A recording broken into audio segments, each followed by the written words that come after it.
checking this now. See into this division. Yeah. We're gonna get into the times we in the division, what's going on with these, we'll get to the hate and war and the uprisings and all of that. Current events that's popping. Very good.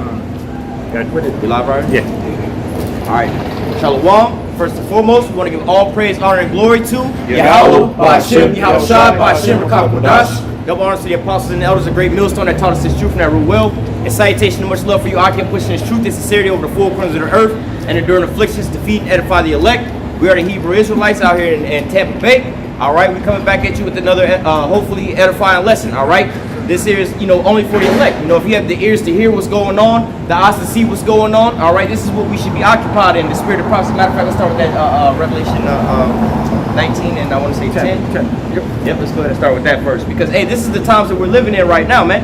All right, a lot of people have a lot of questions about things that's going on. A lot of people have a lot of inputs about things that's going on. I was watching certain channels, that sometimes give out information here and there, but then getting still, one of these guys talking about certain time frames and this and that, but the one thing that all these people are lacking is what? The understanding of prophecy, man. All right, because if they can understand prophecy, they will understand the times that we're in, where we're at, and how things are really going. All right, so let's go ahead and open up with that real quick. This is in the book of Revelation, the 19th chapter and the 10th verse. Shalom, bro. And I fell at his feet to worship him. And he said unto me, see thou do it not. I am thy fellow servant, and of thy brethren that have the testimony of Yahushua. Worship the Most High. Let's go back to testimony of Yahushua. All right, so a lot of people like to come out here and say that they're Christians. All right, they're followers of what they would call Christ and everything else like that, man. All right, but we're telling you, all right, we're the true followers of Hamashiach. All right, we're the true followers of the Lord in these times and these days, and our works and our actions show forth of these things, man. All right, you compare us to these modern day Christians in the church, they're still pushing prosperity doctrine. The Lord wants you to succeed in 2022 and so on and so forth, and they're oblivious to the things that's going on around them, man. All right, so here at Great Millstone, this is the major thing that we prophesy, or the main thing that we focus on, to a point, almost to a fault, where people just sit there, y'all always going into prophecy, man. But this is our measuring stick. This is the spirit that we're supposed to be in. This is how we're testifying of the Lord himself. All right, so go ahead. It says, worship the Most High, Yahweh. For the testimony of Yahushua is the spirit of prophecy. Right, it's the spirit of prophecy. So what is your mindset? What you should be focused on is what? Prophecy. All right, and what is prophecy is basically saying before the things come to pass. All right, so this is what we're out here doing. We're out on the highways and the byways and on our videos. We're prophesying of the downfall and of the end. All right, because matter of fact, we'll just keep on focus where we're at. But nevertheless, these are all the signs that's going into the times of the end. All right, matter of fact, give me Matthew 24 and verse 3 real quick, and then we'll run into these other precepts real fast. Matthew the 24th chapter, verse 3. And actually read on down to 8, and then we'll bring that. Yep. Verse 3. And as he sat upon the Mount of Olives, the disciples came unto him privately, saying, tell us, when shall these things be? And what shall be the sign of thy coming and of the end of the world? Right. So this is a question that was posed with what is the sign of thy coming in the times of the end of the world? All right. A lot of people will wonder about the end of the world. A lot of people just say the end of the world is not necessarily coming. All right. But we have the measuring stick. All right, to be able to show forth where we are in this here this how do you say, this timeline, more or less to say. All right. You can go back as far back as in the book of Daniel. All right, and they tell you about the statue, man. Tell you about the world leading, civilizations or kingdoms and things that will be ruling. All right, now we know that we're in the very last kingdom. All right, but then we also have an even more fine-tuned measuring stick. All right, of the lifespan of the last kingdom. All right, so go ahead, keep reading. Right. Verse 4. And Yahushua answered and said unto them, take heed that no man deceive you. For many shall come in my name, saying, I am anointed. And shall deceive many. Hey, so first of all, we just read about how the spirit of the Lord, Yahushua, is the spirit of prophecy, man. But you have all these other so-called church leaders, Christian leaders, and people like this that's out here that's telling you different things, man. They're not focusing on prophecy, man. They're talking about dreams that people had and things like this and that. Hey, man, there's plenty of so-called dreams or visions that was in the scriptures that they're not even touching on, man. All right, what about those visions? What about those dreams that they was talking about in the scriptures, man? All right, they was written down for a purpose and a reason, man. All right, so ultimately going into these things, we know of the measuring stick according to the scriptures. All right, go ahead. Right. Verse 6. And ye shall hear of wars and rumors of wars. See that ye be not troubled. Right, you should hear wars and rumors of wars. Now people say there's always been wars on the planet Earth. Yeah, there's always been wars on the planet Earth. All right, but not just the wars and the rumors of wars, but the rest of these signs we're about to get into. All right, you've never had them all at the same time at such high levels, man. All right, you know, you had back in the 60s, you had people out here, civil rights marches and things like that going on. All right, but that was just here in America, man.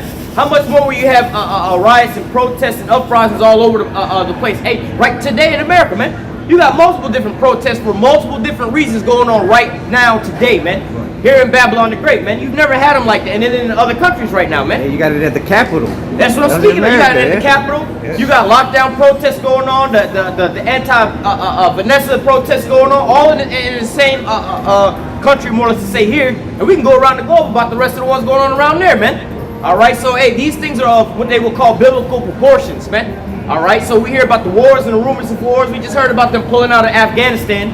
All right, which that led a whole debacle. And now you have the Taliban taking back over again. Well, they gave the power back over to the Taliban in a fear of more terrorists sprouting back up. So what is this letting you know? Oh shit, they might be about to deploy back over to the Middle East to keep going for another war. But again, like we were reading earlier, the spirit of prophecy or the spirit of Yahweh is the spirit of prophecy. So we know that those troops are going to all be moved out to the Middle East for what? World War III, man. So we're not confused about the charade games, whether they move from here to there to here to there. We know where they're going to ultimately end up at, man. All right, so when we see these things come to pass, we can filter it through the scriptures and we know exactly what time we're in, man. All right, you have other nations like, well, we're going to get into it about the beast hating the whore. Certain moves that America's making is stirring up controversy between them and their own allies and things like that, man. All right, real quick, grab me Obadiah 1:7. So we see that all these wars and these rumors of wars are on the cusp right now, man. All right, you got America rolling out in the South China Sea, patrolling what they call quote-unquote international waters. Then you got China saying, all right, well, we'll see how y'all really keep that same energy when we roll up on Hawaii out there in international waters. See if y'all got that same energy like that, man, when we over there on y'all side, man. It's just international waters, right? So, you know, nevertheless, we see all these wars and rumors of wars coming to pass. Go ahead with that real quick. It's the book of Obadiah 1 verse 7. All the men of thy confederacy have brought thee even to the border. Right, the men of thy confederacy, the men that you are in conglomeration with, your allies, your partners. All right, they're bringing you out to the borders, man. They're bringing you to the forefront of wanting to fight and putting you between a rock and a hard spot, because ultimately now you're being put into this here, your own snare, your own trap, to where if you start making a move, it's only really tightening up around your own neck, man. All right, so for instance, you got Turkey, right? Turkey, a couple years ago, signed a deal for the S-400, took delivery of it. All right, America wound up throwing sanctions on them and everything else like that. They, you know, Turkey wound up getting sanctions put on them from America. Then Turkey wound up throwing sanctions back on America, and they, you know, was at a standstill and things like that, man. All right, so now Turkey got thrown out of the F-35 program. But what can you really do at that point in time? So now you got Turkey stuck without planes. Who do you think they're gonna go to, man? All right, now it's really like America's pushing their allies to go onto their enemy side, man. All right, that's right. That's Because he's proud. yeah, he's a proud man, man. This is what's gonna lead him to his own destruction, man. Pride goes before a fall, man. I was speaking about this the other day. It's like you got 10 people versus 1, 10 nations versus 1. Now, because America is mistreating their allies, you done ran one of your 10 off. Now you got 9 versus 2. Now you got 8 versus 3. Until at the end of the day, like the prophecies say, man. Well, keep reading. Going back into Obadiah in verse 7, all the men of thy confederacy have brought thee even to the border. The men that were at peace with thee have deceived thee and prevailed against thee. Right, so these are the men that were in conglomeration with them, man. So again, like in the Turkey situation, America is mad about the S-400. So guess what? They was like, you out the F-35 program. Turkey's like, well, whatever, no problem. Now they're getting a second round batch. They're ordering up a second round batch, man. What is America going to do at that point in time, man? All right, they're losing allies over these things, man. All right, you got Russia that invested in the Nord Stream 2 pipeline. They just completed that, trying to give natural gas and oil over to Germany. All right, in Europe, and where Europe is facing energy crisis right now, man. All right, what do you think they're going to do? They're going to look out for their best ability, their best interest for their own self first and foremost. Well, that's now what they're being woken up to. Like, yo, we've been giving a fuck about everything America wants to do, and we've been fucking ourselves. Like, what have we gained from this? Right. Like, nah, fuck that. We gonna worry about ours. Yep. Which the scriptures say that they shall run to their country. Yep. In Jeremiah 51, I believe. Every man shall go to his own country. That's what they're doing now. Now they're calling all their ambassadors to the home. They're like, nah, we don't worry about ourselves and what we can do over here with these people. And you see them talking about with Russia, linking up with them. Yep. Because it's unilateral. They're all right there. Yep. You know, they can work amongst their demons.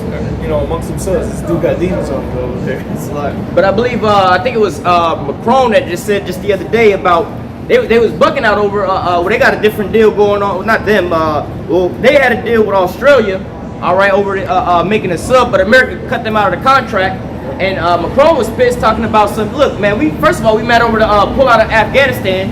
All right, we've been over there. We was only supposed to be over there in 2012, 2014, and pull out. They were over there since 04. Well, yeah, from the initial time, but they had a deadline to be out of there by, I think, 2014 and 2016, but they still over there, man. All the countless lives, the amount of money they've been sending over there, for all of a sudden America just to pull out, and they're like, damn, all the lives we sacrificed over there, all right, was for what? When you look at that whole, deployment of going over to the Middle East, America is the one country that lost the least amount of soldiers in that whole conflict, man. The rest of these nations was the ones actually losing more soldiers over there out of all the death toll from this here side, man. So now they're looking at like, damn, man, we didn't sacrifice our sons and our daughters and our spending revenue on military, and what do we get out of it? Nothing, man. All right? Right. Book of Isaiah, real quick. Bro said something earlier. Chapter 13, Isaiah 13, verse 14. It says, and it shall be as the chase road, and as a sheep that no man taketh up. They shall every man turn to his own people, and flee one into his own land. Right, so going into that, all right, again, you starting to have people, these nations, these kings of these nations starting to worry about their own people. They're all putting their own people first again, man. All right, and how can you blame them? You had Donald Trump say, let's make America great again. Let's think about America first, man. So now you have people like Turkey saying, let's make Turkey great again. Let's put Turkey first again, man. All right, we can get a better missile defense system for a cheaper price, all right, from Russia than over here with America, man. All right, you can see Germany and Europe over there say we can get better fuel.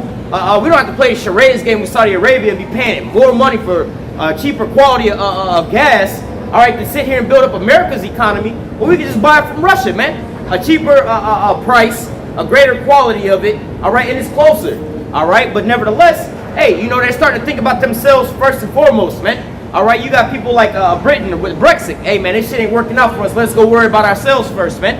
All right, they're putting their own selves first in these times, man. All right, go back to that Obadiah.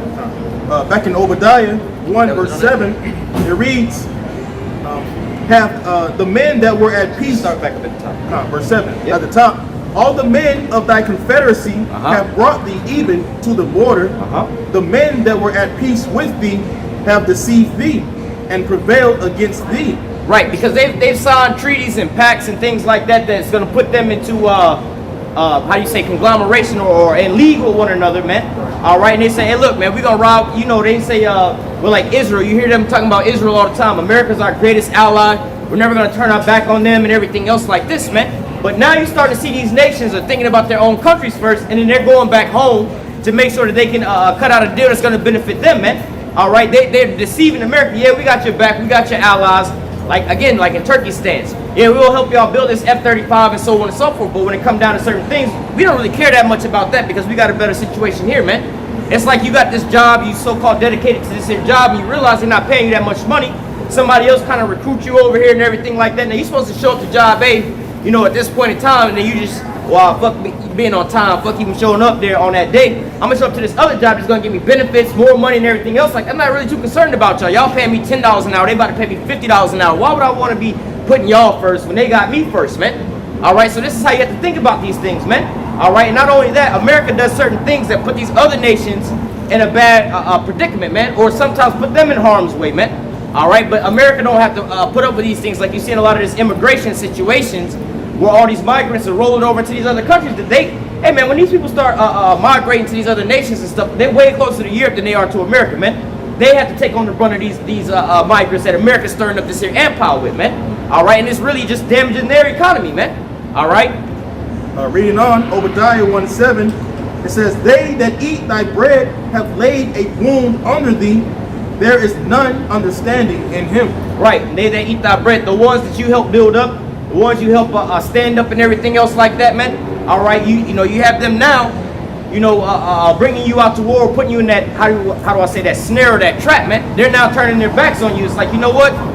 Again, we was eating from you, but now we're going to eat over here better off. China's the main one. China's become the richest country because of America, bro. Yep. And now China said, "Fuck you." Have a nice day, nigga. Yep. Now your trade and all your shells are getting lighter and lighter and lighter. Y'all want to sit here and keep talking about the Chinese virus and keep putting us down there. All right, we'll see how powerful y'all are, man. You got to remember, we the ones, we basically feeding y'all and y'all feeding us, but at the end all be all, we can sell to these other nations, man. All right, but where y'all going to get y'all products from, man? Now y'all got to go out to go to work. Y'all lazy, you don't want to work anyway, man. You see what's going on with these businesses out here, man. Having to shut down, no employees to work. All right, America has gotten lazy, man. All right, was that it on Obadiah? All right, let's go. Yeah, go put that Matthew and then hold that second. So I have second. Oh, you got second? Yeah, I have. All right, so this is back in the book of Matthew, the 24th chapter, and I was at the 6th verse. This is Yahweh's words. "And ye shall hear of wars and rumors of wars. See that ye be not troubled. For all these things must come to pass." Right, and one of the major things that we know is going to come to pass, all right, is, you know, we can read about this in the book of Job when he's about to fill his belly. All right, when he's trying to get that new world order, when he's trying to give you with that the MOTB and everything else like that, all right, that's when the Most High is going to rain it down upon him, being that iron weapon. All right, and we know this is going to culminate in World War III. All right, as far as a quote-unquote hot war. We're already in the midst of World War III right now, but this is the Cold War. All right, you have a information war, trade wars going on right now. Cyber attacks. Cyber attacks and things like that. So technically, we're already at World War III at this here point in time. All right, but it's not considered a so-called hot war. You don't see guns blazing, people getting killed off like that, man. All right, but then you have people starving off America of trade, energy, fuel, things like this. That's propagating this here movement, man. All right, for instance, America, man. What good is having all this military equipment if you can't put gas inside of it, man? All right, you a sitting duck, man. So you start cutting off people's oil supply. All right, then you start cutting them off. And in reverse with, bring me out Ezekiel 38 and go to verse 4, I believe, where it says putting the hooks into the jaws. This is a prime example, brother. Just may go ahead and read that. This is the book of Ezekiel 38, verse 4. It reads, "And I will turn thee back and put hooks into thy jaws, and I will bring thee forth, and all thine army, horses and horsemen, all of them clothed with all sorts of armor, even a great company with bucklers and shields, all of them handling swords." So going back into this, speaking about Russia being brought back. So if you know the history about Russia, the USSR, all right, you had the actual Cold War. They wound up breaking it apart, all right, and they wound up, and after that whole point in time, Russia became a third world country, man. The economy, the military, everything was the shit, man. All right, then you had Vladimir Putin coming to office, started strengthening up their economy. All right, now they started trading internationally with these other nations.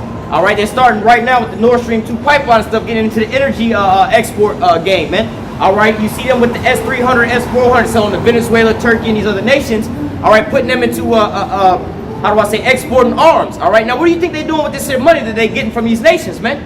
Building up their military, man. All right, so the more that America's pushing these folks off or cutting them off with these certain deals, all they're doing is running into Russia, all right, and then buying from Russia, which is putting money in Russia's pocket to develop things like the Satan II, the hypersonic missiles, all right, better missile defense systems to do what? To bring them out against America, man.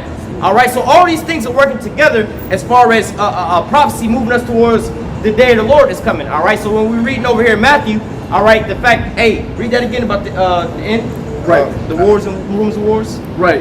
It says in verse 6, Matthew 24, "And ye shall hear of wars and rumors of wars. See that ye be not troubled. For all these things must come to pass, but the end is not yet." Right, so with all these different, how do I say, they basically provoking one another, all these provocations, all it's doing is stirring them up into getting them into that position of battle, man. Giving them a so-called reason to actually go to war with these different things, man. All right, it's pretty much going to be like you having a dog back into the corner, man. When you have countries starved out to where they can't make no more money, man. For instance, Venezuela. All right, you all seen what they did to Venezuela, man. They got them so far back into a hole, they can't get no money off of their oil. all right, or anything else like that, that would make them want to lash out and make desperate moves, man. All right, same thing is like once America gets cut off of a lot of different things and stuff like that, they're gonna be like, hey, only thing left to do once we get all this spending, is go to war, man. And you seeing that these nations are de-dollarization of the American dollar with the petrodollar. They're sending all this money back home, man. You have America writing all these big ass checks, spending, which is devaluing the money. Other nations are selling oil where they can cut America out of this situation, which is sending that money back to America, man. All right, so America's like, shit, our money ain't really worth now. We can't buy or sell around globally no more. Fuck it, we gotta have to take it. We gotta bogart their ass. And there's already a bunch of countries that already started the digital dollar. That's right. There's more than a handful that right now. So America's through, bro. The dollar is useless at this point. Digital yuan. The ruble's about to go to digitally. Man, there's a bunch of countries. South America, the Caribbeans, Africa. Come on, bro, this place is finished. They're not using America's dollar, bro. It just hasn't hit people's doorstep yet. That's why they keep printing the money. You know, like the brother's saying, it's devaluing it to a point where it's like, okay, it's forcing hyperinflation. It's going to force inflation, which is going to ultimately lead to what? Hyperinflation. And where these people aren't going to be able to exist as Americans anymore. You're going to have, like, your little $15 an hour that you're getting minimum wage. That, you know, that sounds good and all. $15 an hour, you that'll get you a loaf of bread. Day, bro. Wait, $15 an hour sounded good like 2 years ago. Nowadays, you got Dunkin' Donuts offering $15 an hour. You know what I'm saying? Right. But they living off the government right now. But with these certain things, but hey, they pulling the plugs on those things as well too. So you're really starting to see the value of your dollar, man. I forgot. I was talking to somebody the other day. Said he was inside the grocery store looking at a small tray of chicken for $30, man. All right, and I'm like, damn, this shit is like really going up like crazy right now. Why? Because of with the trade and everything else like that, the devaluation of your dollar and everything like that, man. All right, the more it's all orchestrated. I mean, it's off, but it's you know, the so-called white man, you know, Esau Edom, on a high level, he's orchestrating all this because it's all part of the enterprise to bring in the big picture. Because you gotta look at the big picture. Esau's looking at the big picture, man. Yeah, right. All this shit has to happen. Yeah, a lot of people are gonna have to die. A lot of people are gonna have to get starved out. We're gonna have to lose a lot of the values of America. We're gonna have to lose a lot of our allies' support. But there's a big picture behind it all, and that's what Esau is fighting to bring upon this earth.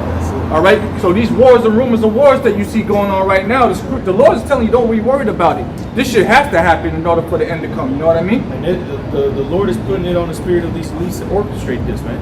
Because they're thinking they're about to just destroy all these nations and just have all the power over the resources. They're going to have power over the monetary system, which is why they're creating the image of the beast, okay, which is that New World Order, using the mark, the Quran.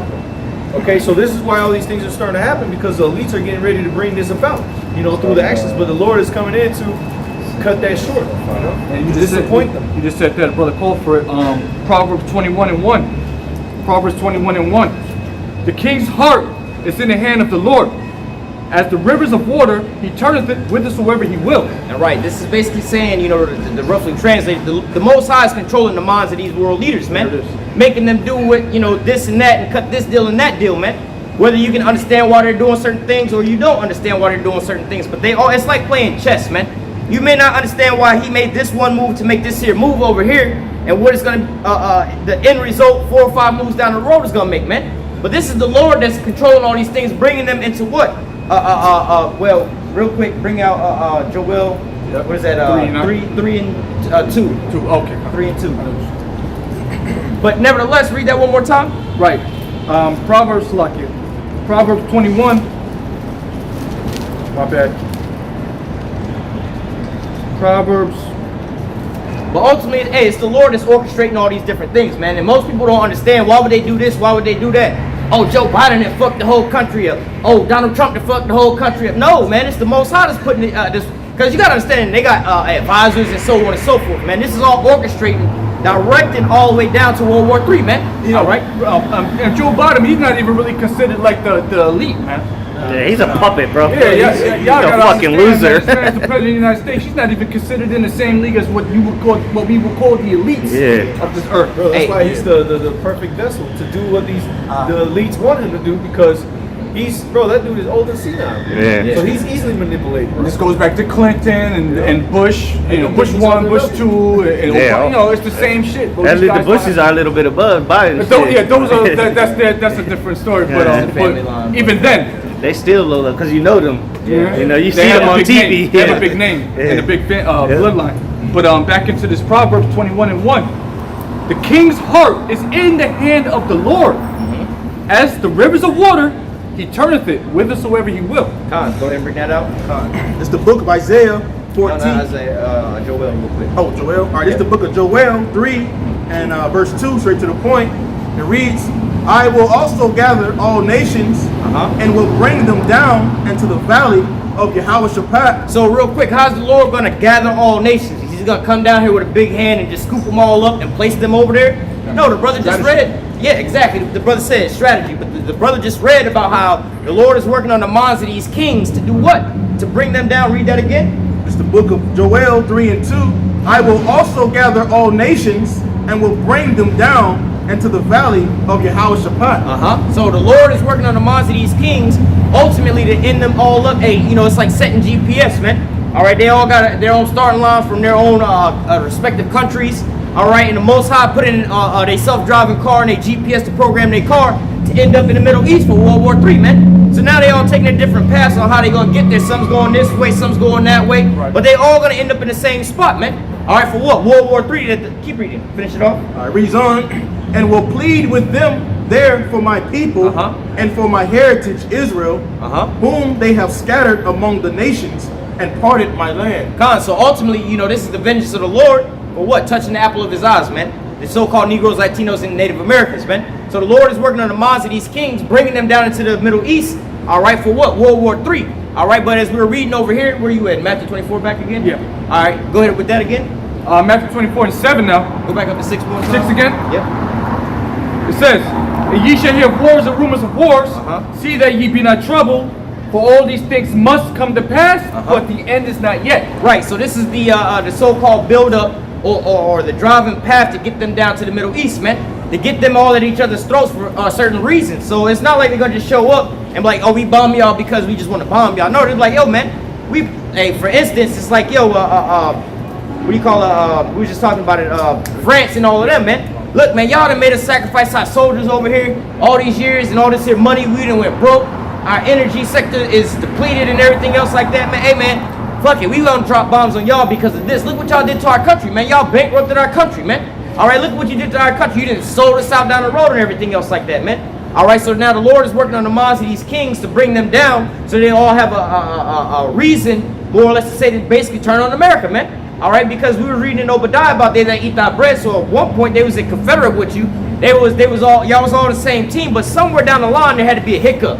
There had to become problems in the relationship, man. So now they get to the point where they go into divorce court. All right, now they in divorce court like, look, we tried to do this, we tried mediation, we tried this and that, but you kept doing this, you kept doing that. I told you not to cheat on me, you kept cheating on me, and all these different things. So now it's at the end all be all, and I gotta take you to court and take half of your shit, man. And that's ultimately what's gonna happen, man. The scriptures say that the beast shall hate the whore and burn her flesh with fire. All right, but we have to get to a point to make them want to start shooting these arrows on them, man. All right, and things like this is bringing them down to that point, man. All right, continue on with that. Verse 7. For nation shall rise against nation, and kingdom against kingdom, and there shall be famines and pestilences. Well, real quick, we see a lot of these famines coming up right now as we speak, man. All right, so just going into these things, it's not just the food's not growing. All right, you have some places where quote-unquote natural disasters are destroying the crops. You got the government paying farmers to basically not reap or to destroy their fields. All right, you even have them so-called destroying warehouses full of foods and things like that, man.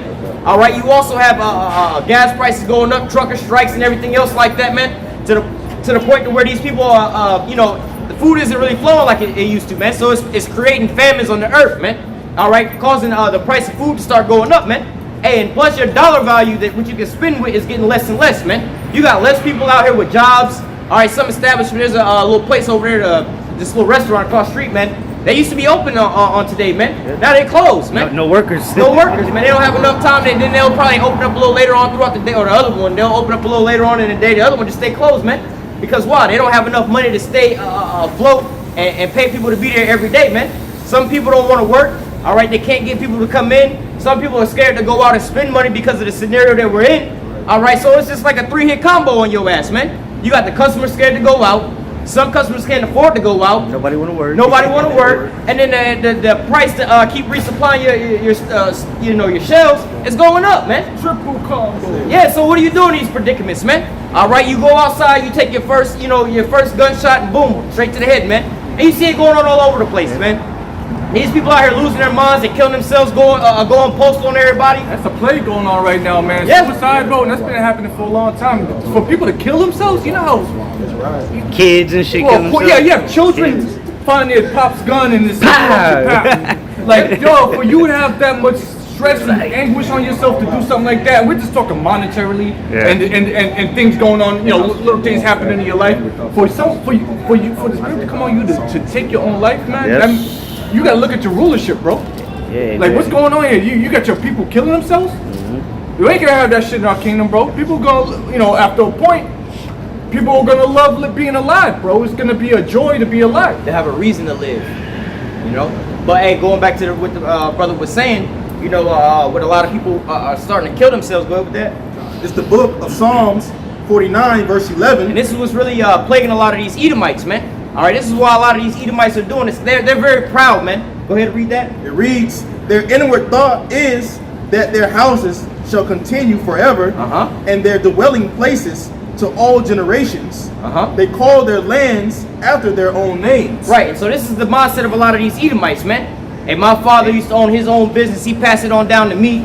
I'm gonna pass it on. I'm gonna grow it and pass it on down to my seeds. They're gonna pass it on down to them. The Waltons that own Walmart, man. All right, Johnson & Johnson and all these folks, man, they've been passing things down from generation to generation, man. Oh, we gonna live forever, man. You know what I'm saying? We gonna always be on top. We gonna always thrive. Even these folks that, first generation opened up their first business, started expanding. Now they having some kids to pass these things off to them, thinking things is finally gonna start going well for them and everything else like that, man. Now all of a sudden you had these lockdowns where the government forced them to shut down their businesses and things like that, man. And this was a lot of pride and a lot of these business owners, so I don't really care about hearing none of that shit, man. I own my own business, man. Y'all can't tell me shit, man. I own my own house, man. Y'all can't really tell me shit, man. Look, man, I'm off the proverbial grid at that point in time, man. Can't nobody fire me. I own my own business, so I ain't really worried about what they got going on. Hey, but these governments came and shut your business down, man. Or even if they didn't shut your business down, the scare tactic in the minds of these people made people not really want to come to a lot of these businesses. Oh shit, I ain't going to no place with a big group of folks. Let's just say that they allowed the nightclubs to stay open, man. With the mindsets of these people, shit, I ain't going around all them people like that. So the nightclub is open, but you ain't got nobody in the dance floor, man. You still having to pay rent with all these different things, man. But then all of a sudden you ain't bringing in no income, man. Stressed out, bro. Stressed out, man. Damn, how am I gonna do this and how am I gonna do that, man? How much longer is this lockdown gonna go? You looking in your medicine cabinet, you looking under your sink cabinet, see if you can find some shit that get you high as fuck. You trying to find some shit that maybe if I take this shit, maybe I'll fall asleep and won't wake up type of shit. That's how these people are thinking, bro. For it to get that bad, bro, you gotta examine this kingdom, bro. I got a quick scripture on taking your life. Real quick on that, also you have with these, like the brother was going into, you got a lot of these people that went out. A lot of these Edomites was doing it. They buying up multiple homes and renting them out because it was lucrative. They was making money, riding around in Lamborghinis, but the houses wasn't quite paid off. But then you had the moratoriums and things like that where they weren't paying rent, but they got these mortgages they still got to pay. It's like, wait a minute, I went from making $10,000 a month to owing like $50,000 a month for my 10 different houses that I own, and these motherfuckers ain't paying rent. The government is backing them, and now they making me go broke, man. I was at the top, man. I was over here shitting on everybody and riding my Lambo. Now I'm down here poor begging for money, man. While you got these heathen living in my house not paying rent, destroying my shit, man. Where you think that they at? The highest high rise jumping off, man, with their bottle in their hand, man.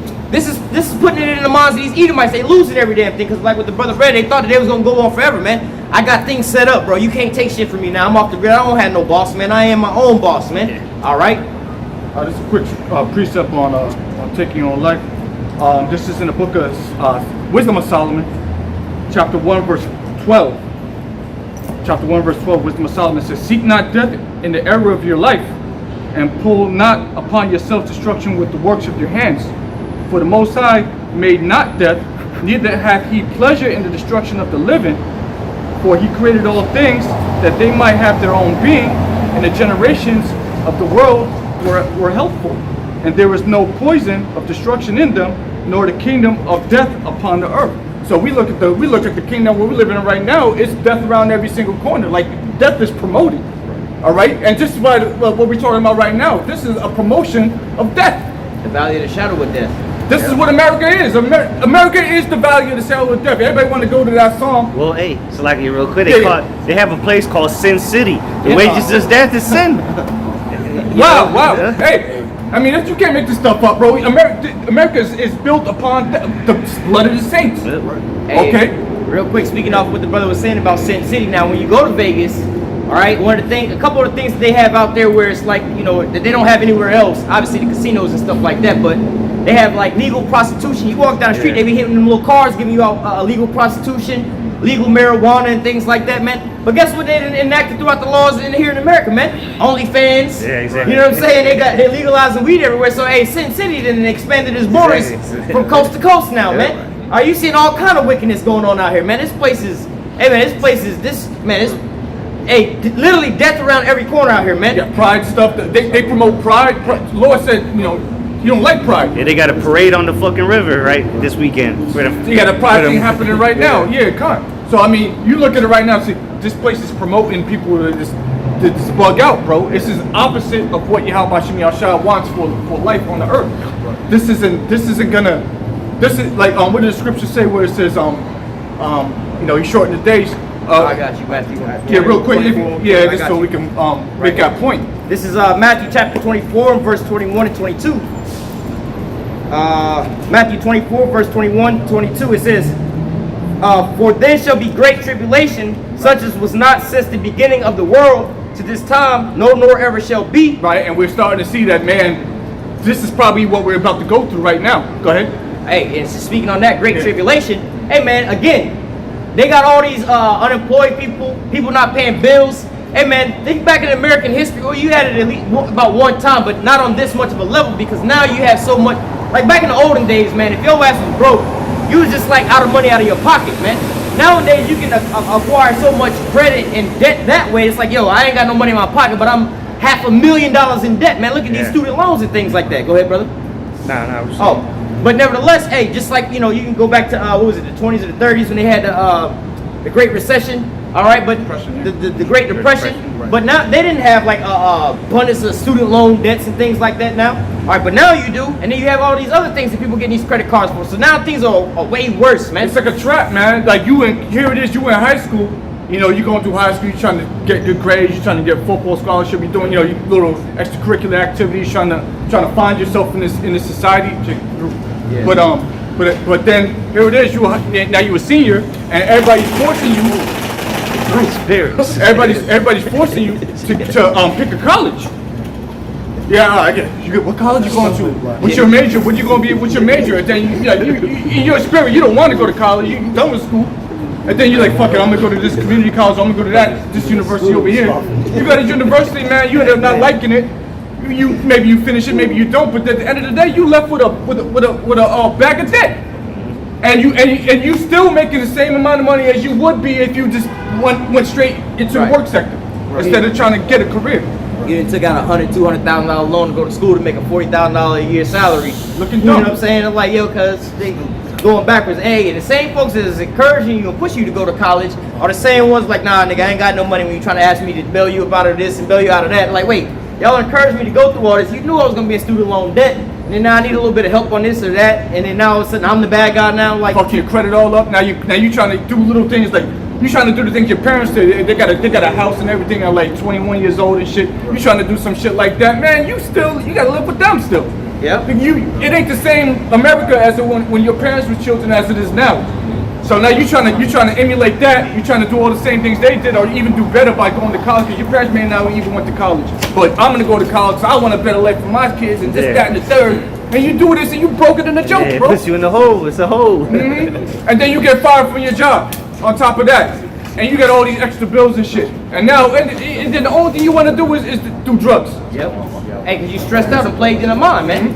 All right, you know, you realize you're in this death grip, man. Yep. All right, you can't really do anything, and your spirit is crying out, man, because this whole place is wickedness, man. All right, it's turning our people into straight, you know, grave sorrow and grave debt and things like that, man. All right. Ever read this again, you go to speak on this call. Matthew 24, I'm read 21, 22. For there shall be great tribulation, such as was not since the beginning of the world to this time, no nor ever shall be. And except those days shall be shortened, there shall be no flesh saved, but for the elect's sake. Yeah, real quick, read that again.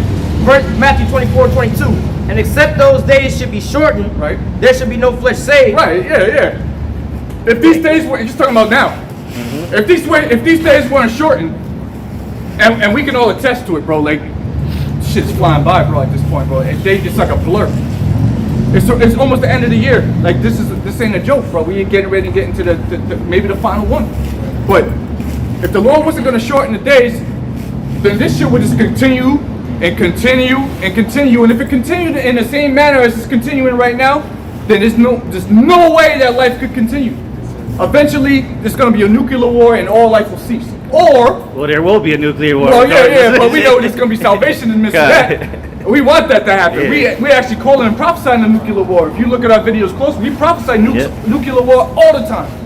But we know the salvation in the midst of that. But the point I was going to make was, if this shit would have continued on, then another thing that Esau would do, Esau would turn everybody to a goddamn cyborg. I was just gonna say, hey, well, we got the information that went out. I don't know what day it came out, but nevertheless, hey, when you start participating in certain things, man, you now classified as transhuman nowadays, man. Yeah. And they can start. We already been talking about these things, man, about them being able to control you and everything else like that, man. So, and look at the numbers that they're promoting globally of how many people participated, man. It's like the brother was going into it, this here precept, man. Just think about it, man. Next year at this point in time, man, everybody be all juiced up, man. And I was speaking to somebody the other day about the same scenario. It's just, you see how fast, with these prophecies are starting to happen, man. Back in the days when I was coming to the truth, hey, man, it'd be one major prophecy, maybe two major prophecies in the whole year actually knocking at the door. But now, in the last 2 years, all right, with this last, how do I say, pandemic or whatever you want to call it, all right, we've been getting that much more closer to them implementing the MOTB, man, all right, but then in like a year and a half, man, you see everything pretty much getting shut down, everything getting changed up, everything getting prepped for these things, man. So it's rolling super quick, man. It's coming out super quick. It wouldn't surprise me if by the end of this year, man, they start, heavily pushing on the digital passports. Draconian shit's about to happen, bro. Finish reading that, though? Yep. Let me read it again. Matthew 24 and 22. And except those days should be shortened, there should be no flesh saved. Right. But for the elect's sake, those days should be shortened. So for the elect, man, the elect that's on the true followers of Hamashiach, the ones that you call Christ, okay? The true followers, those days are going to be shortened because we know that we just read it. I said all these things must come to pass, and the end is not yet. We just read it. Go ahead and get yours real quick. It's Psalm 124. It's a short chapter, but I'll get to the point. Psalm 124, add on to the point. The brother said, starting at the top, verse 1, it says, a song of degrees of David.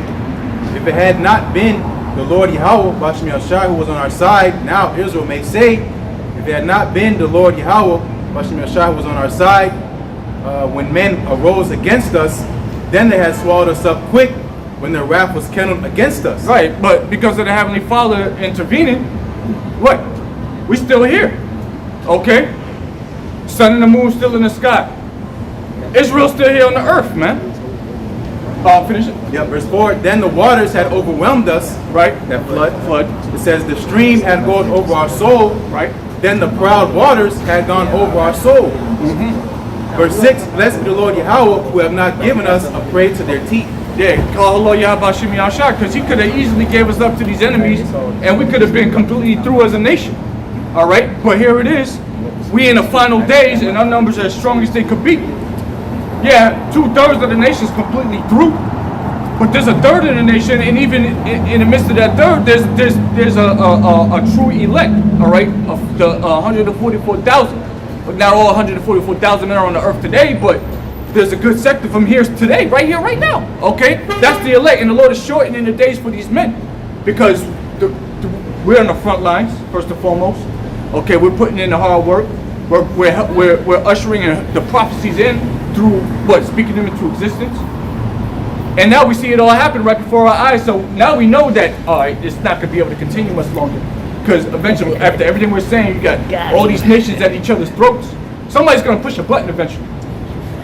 When that button gets pushed, then a lot of people are going to have to lose their life. All right, and that's gonna force the Lord's hand to intervene again. Okay. And not only just speaking on that, the days being shortened, man. These prophecies are coming quicker and quicker and quicker and quicker, man. All right, you've seen that since the time frame of, what was it, 2020, I believe it is. Does he still right there? You pretty much seen all of America just get shut down and brought to its knees, man. In 1 year, man. All the years that it took this place to get built up, for it all to come down in 1 year and everybody to be closed mouths in 1 year, man. And for these prophecies to start rolling super quick like that, man, the days are like the scriptures say, are being shortened, but these prophecies are coming a lot quicker, man. All right, so ultimately, we see these things all coming to pass, man. Go back to that, Matthew. Yeah, got it. Matthew 24. Hey, it's funny, you was actually in the chapter 12. It's all good. You see how it be? Back in Matthew 24th chapter, and we're on the 7th verse again. It says, I'll read the whole thing. For nation shall rise against nation, and kingdom against kingdom. And there shall be famines, which we talked about, and pestilences. Hey, you got different variations, and not just the different variants. You got some of these older plagues coming back out here, man. All right, and not just that, you got plagues and pestilence of the mind out here. We just spoke on this about how these people are being plagued in their minds and, jumping off of buildings and things like that, man. All right, so we're starting to see all these different things that's going on as well, man. All right, so these are all the signs, all right, that Yahushua was telling us when the question was asked, hey, when is the end of the world and the sign of thy coming, man? So we're seeing all these things, man. So like scripture say, blessed are your eyes to see the things that you see, man. We know exactly what's going on, like I was talking about earlier, about how some of these people are talking about certain things in their timelines and stuff like that. The one thing they're not accounting for is prophecy, man. They're not using the right measuring stick. All right, go ahead. It's just Yeah. Go ahead. We're going to what you just said. It's Proverbs 19 and verse 21. We just go ahead. No, we didn't read that. Go ahead. Proverbs 19 verse 21, it says, there are many devices in a man's heart. Nevertheless, the counsel of the Lord, that shall stand. So that's it. Again, the people having these ideas, how things are going to play out, what's the best route for the world. We should all join hand in hand. Let's all accept these people, who they are, the feminism movement, Black Lives Matter. The Lord's not with none of that. It's his counsel that's going to stand. That's right. That's what brother's going into about prophecy. You can't stop it at the end of the day. Hey, speaking, read that one more time. It's Proverbs chapter 19 and verse 21. It says, there are many devices in a man's heart. Nevertheless, the counsel of the Lord, that shall stand. Right. So, hey, I was speaking to somebody earlier this week, and they was like, you've been watching the news lately. I was like, yeah, but about what? And they was like, North Korea, because North Korea had shot off a rocket, right? And they was scared. Hey, man, we should be really worried about North Korea and this and that, man. They might bomb us. I'm like, look, nigga. No clue. Yeah, I'm like, hey, These niggas trying to be deep, man. Yeah. Like they into something. Like, oh yeah, hey, I know what's going on. Read that again for me real quick. Hey, just like that. Hey, read it again. Proverbs 19 and verse 21, it says, there are many devices in a man's heart. Nevertheless, the counsel of the Lord, that shall stand. Right, and the counsel of the Lord is found where? In these prophecies, the spirit of Yahushua, which we opened up on earlier. Right, so I had to break it down to this guy like, North Korea is not a threat to America, man. That's like that shit is set up by America, man. So they can get that ideal position up against China, man, because you got to understand geographic. You got North Korea, South Korea, this is Korea, it's part of China. But they put that borderline there and create that conflict. So Americans say we on South Korea's side. So they have a ploy if they want to run up into China, man. They can just be right there, man. But nevertheless, this is just all mind games. And I was like, listen, the way these intercontinental, you scared of these nukes, they're gonna need an intercontinental ballistic missile for one, right? Any nation with a satellite program can send satellites into space, can deliver a thermonuclear missile to your ass. Now North Korea, they say they got nukes.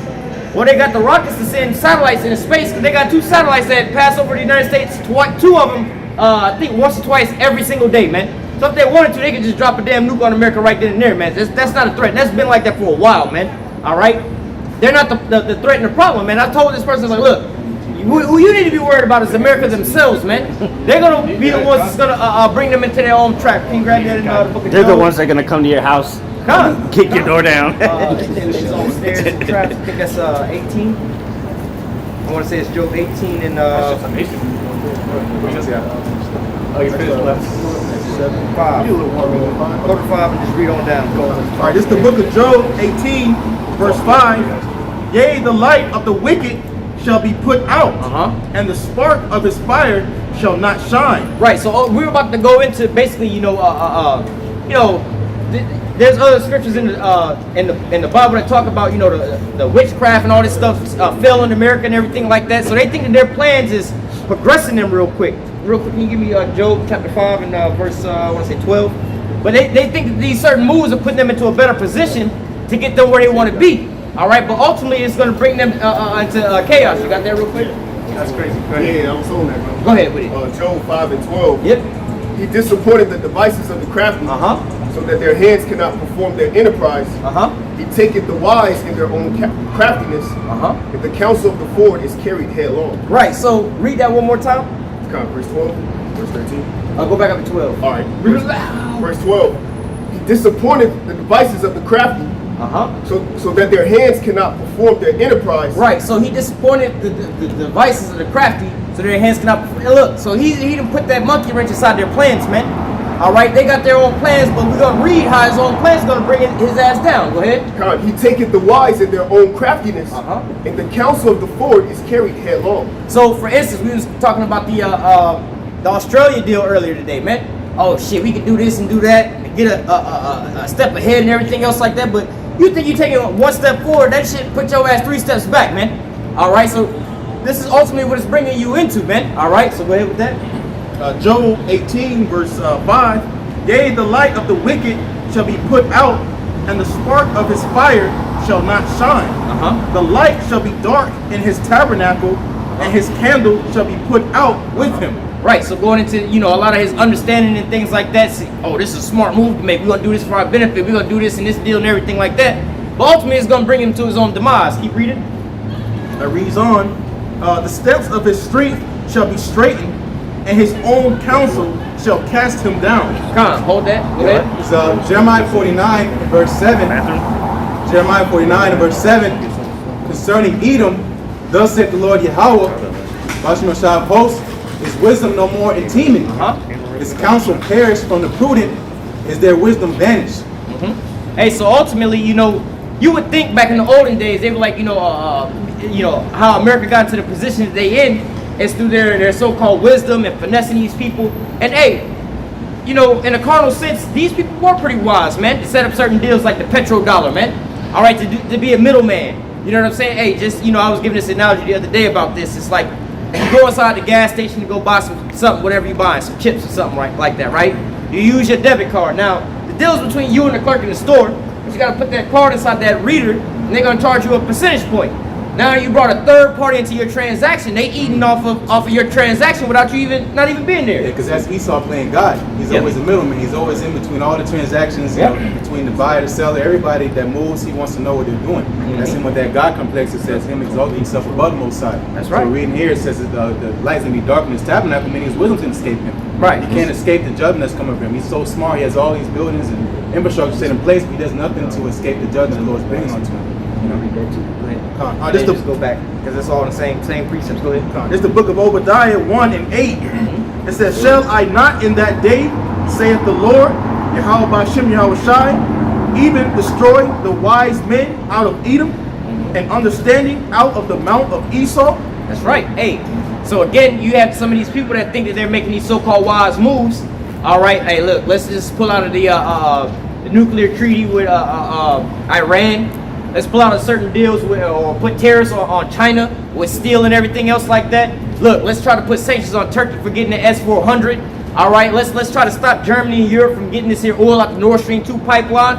What the hell you think you're doing, man? You create more and more enemies, man. You started out with only basically like 3 enemies. You had what? Russia, China, Iran, and North Korea really ain't in the picture, but they part of China, but one bomb can take out all of North and South Korea, man. But nevertheless, you know what I'm saying? You got China, Russia, Iran, and some places like Syria and little places like that. But nevertheless, hey man, now you getting more and more enemies, man, and you the one creating them, man. All right, go ahead.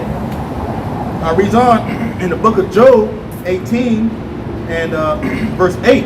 For he is cast into a net by his own feet, and he walketh upon a snare. Right, now they're gonna go into a net, a snare, I believe they say a gin.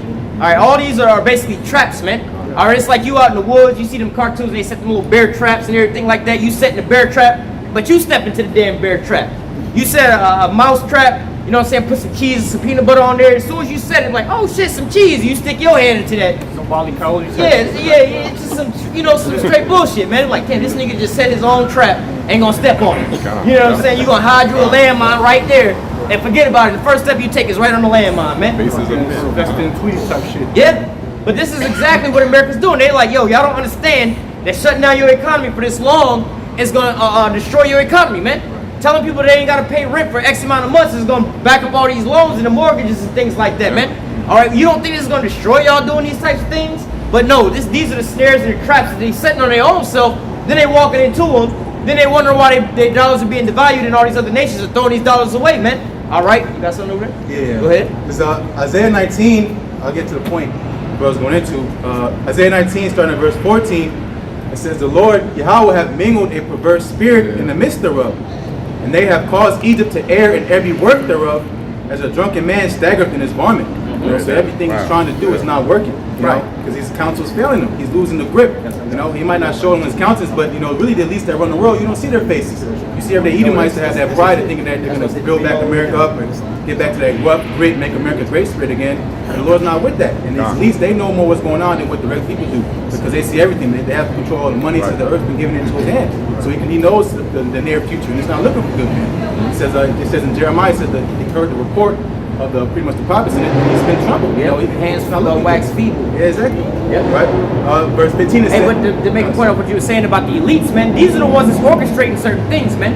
So they understand they're the ultimate chess players, the ones that's making the moves on everything. But ultimately, hey, they're gonna want. Well, we'll read it over here, but they're gonna ultimately get caught into that bigger trap, the bigger snare. Go ahead. Yep. I'll read one more verse. Isaiah 19, verse 15. It says, "Neither shall there be any work for Egypt, which the head or tail, branch or worse may do."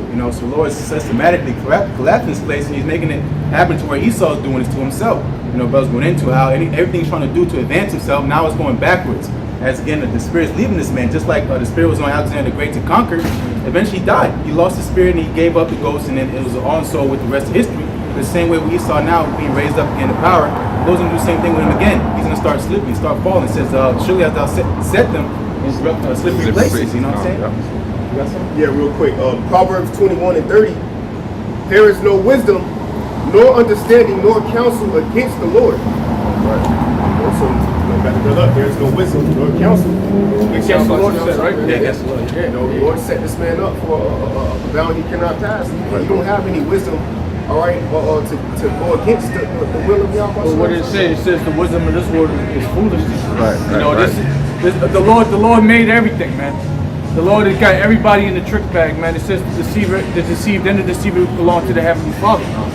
So at the end of the day, it doesn't matter really what is going on in the world. The Lord is he's the Godfather. He's pulling the strings on all this, man. And Esau think he got the big picture. Well, the Heavenly Father has a big picture too. And it's bigger than anything that any man can dream up in his own head. Right.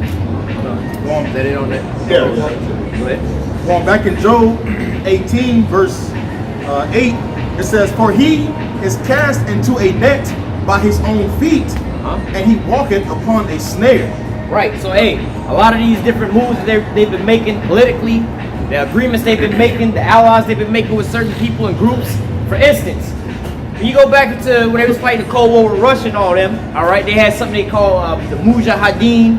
All right, and that's when they was basically, you can look this up on the internet, but it's not a conspiracy. Hillary Clinton testified in court about this the first time, about them arming and creating what they would call Al-Qaeda and the Taliban, right?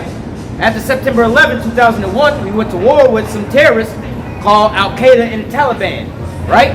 Now, we pulling out of Afghanistan this day, at this point in time right now, and who are we negotiating with and leaving things over there to?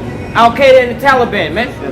You see what I'm saying? These are their own snares. They arming these people, then they getting out of control, then they gotta go and fight their ass and everything What do you like think that. the American people think of this shit? Yeah. Man? They're looking at they're appalled, man. You're negotiating with terrorists. Well, wait, you're negotiating with the terrorists that you created, and then you talking about their problem. But you created them and you gave them all the arms that they would have, man. All right, and this ain't the first time they did the same thing over in Libya. Hillary Clinton had to go to court for that too. That's what they called the Benghazi situation. They was arming ISIS and creating them at that point in time. They did the same thing with Eric Holder and Barack Obama in Operation Fast and the Furious, arming the cartels. Now we got a drug problem. We got to stop the cartel. They blew that out the water, and then they try to sweep it back under the fucking rug. Keep getting caught. Go ahead. Yeah, I was gonna say, because that's why always after presidents come into office, you have what's called voters' remorse. People start figuring out their agendas, which, you know, the whole setup is pretty much a popularity contest. I'll do this for you, I'll do this for you. Trying to, you know, pretty much grab as many votes as they can. And when they get into power, they do nothing they said they promised to do. That's why right now with Biden, no one wants to be in office no more. You know, the whole Afghanistan thing, pulling them out, you know, the whole thing of them being over there was for nothing. You know, all that money is being printed by the Federal Reserve, you know, constantly being printed to fund these things to go out and fight wars. And you find out it's for nothing. So what's the point of them going out there when you really find out? So people are getting mad. That's why we tell y'all blacks, Hispanics, and Native Americans to just don't stay out of that voting system, bro. It's not, it's fake, bro. To stay out of it, it's not for you. All right, you over here trying to put all your rock, all your chips on this guy, and then you don't even know this guy's policies, man. And you vote this guy into office, and this guy is fucking it up. Yeah. That's that because, you know, the same thing with Israel, like you was going into, they desired a king. You know, so when the king reigned over them, what the hell did the king would do? It says that such and such was wicked, just like all, you know, pretty much his fathers before him. You know, he did wickedness inside the Lord. Same thing over and over again. So Jacob likes voted for wicked rulers, you know, and Esau, Edom is the perfect man they like keeping in office because they themselves are wicked as hell. And that's against the laws of the Heavenly Father too. It says don't set no one king over you from another nation. You niggas do that constantly, bro. Y'all niggas stay putting up heathens over you, thinking that it's gonna make your lives better. These niggas is just using you, bro.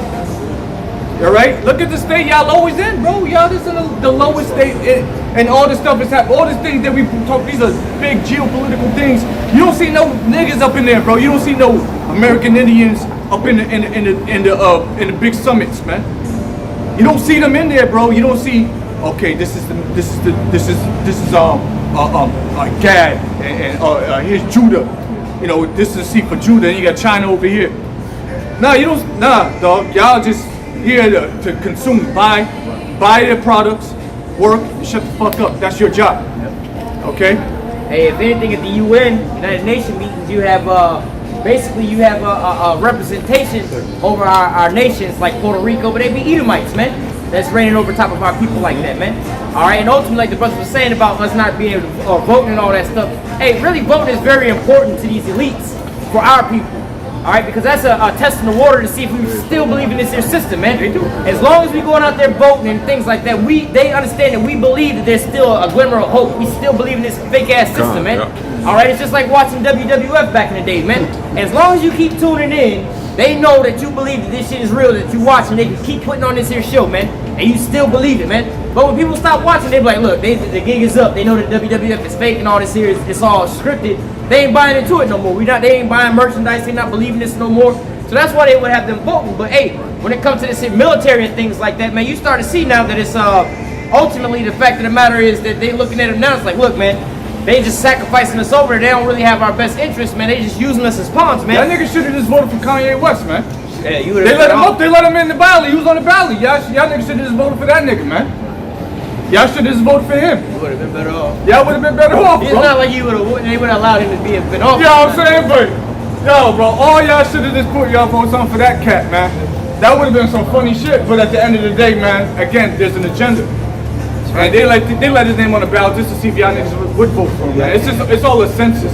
It's a big ass census, basically. See, all right, these niggas, hey, these black people, they gonna vote for this guy. Then they gonna mix up the numbers in the end to make it favor whoever they really wanted on the agenda, which in this case happened to be Joe Biden. And you can see the position, you can see the condition of America, and it continually gets worse with Obama. Like it wasn't no great shit when Obama was in. Y'all think it was. Y'all are remembering something that doesn't exist. When Obama was in office, ain't nothing was good for you niggas, man. Well, ultimately, hey, they say the left wing and the right wing, you're Republican, Democrat, you're forgetting that these wings are attached to the same bird, man. It's flying in the same direction, man. It's called a Hegelian dialectic, man. They make you think that you have these two different systems, but it's really the same damn thing, man. Heads or tails. Well, it's the same quarter, man. It's still 25 cents, man. All right, so hey, this is the illusion that you have, man. When you look at, like your brother was saying, between Biden or Obama, to Trump to Biden.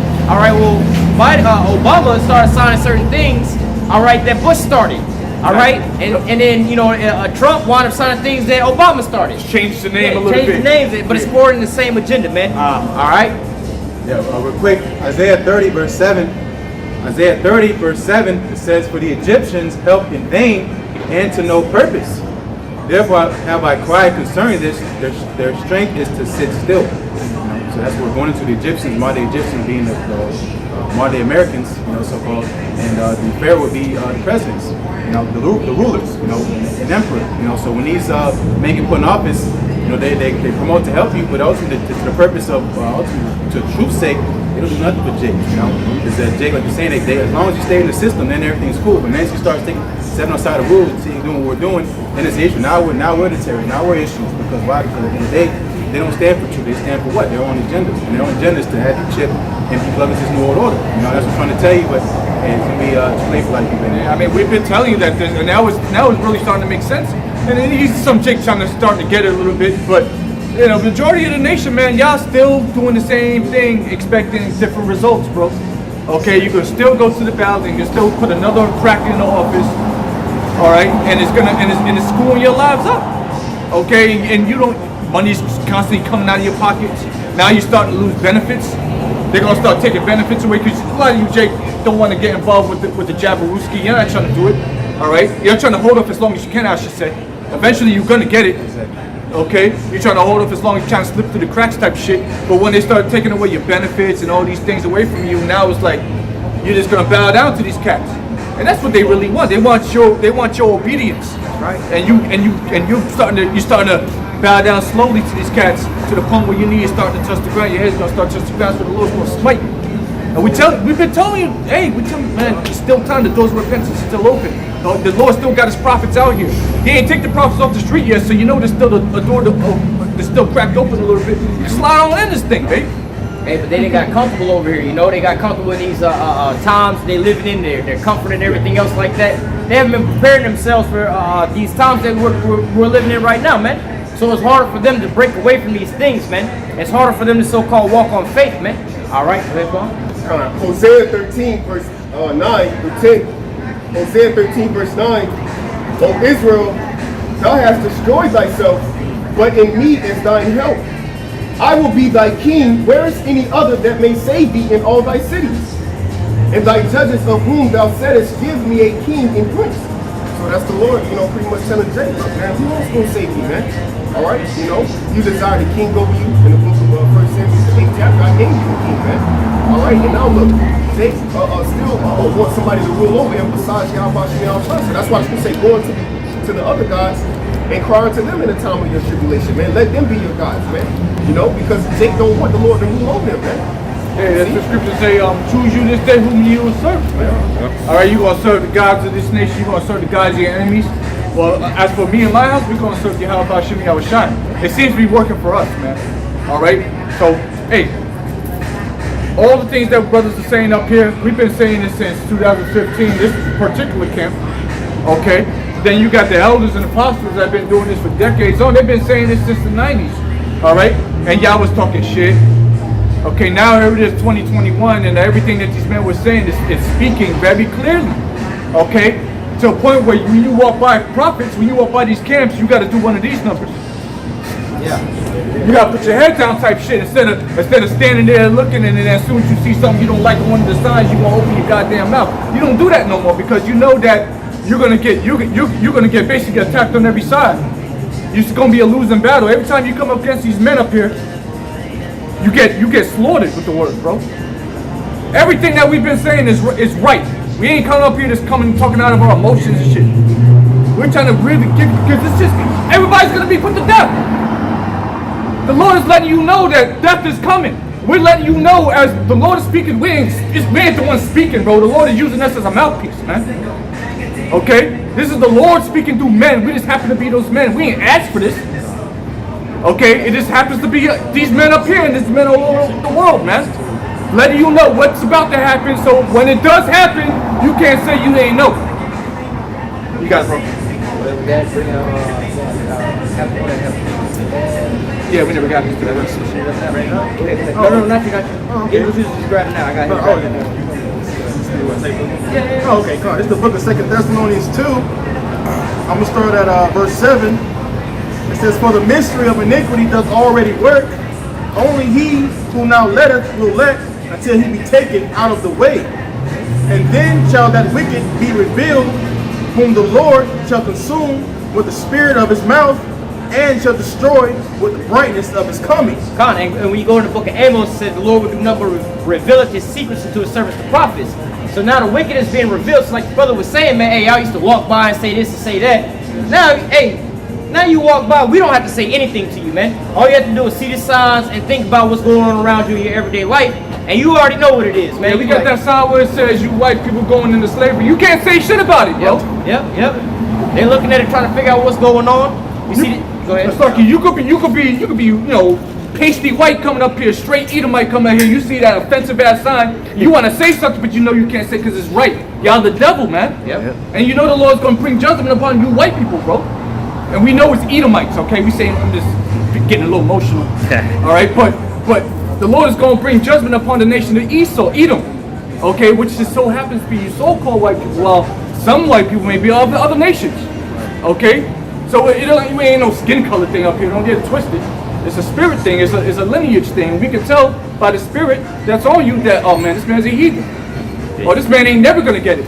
You got black Edomites. You got black Edomites. Yeah, we've been saying that, bro. There's black Edomites, bro. There's the chocolate covered Edomites, man. We told you about that, man. It's a tear.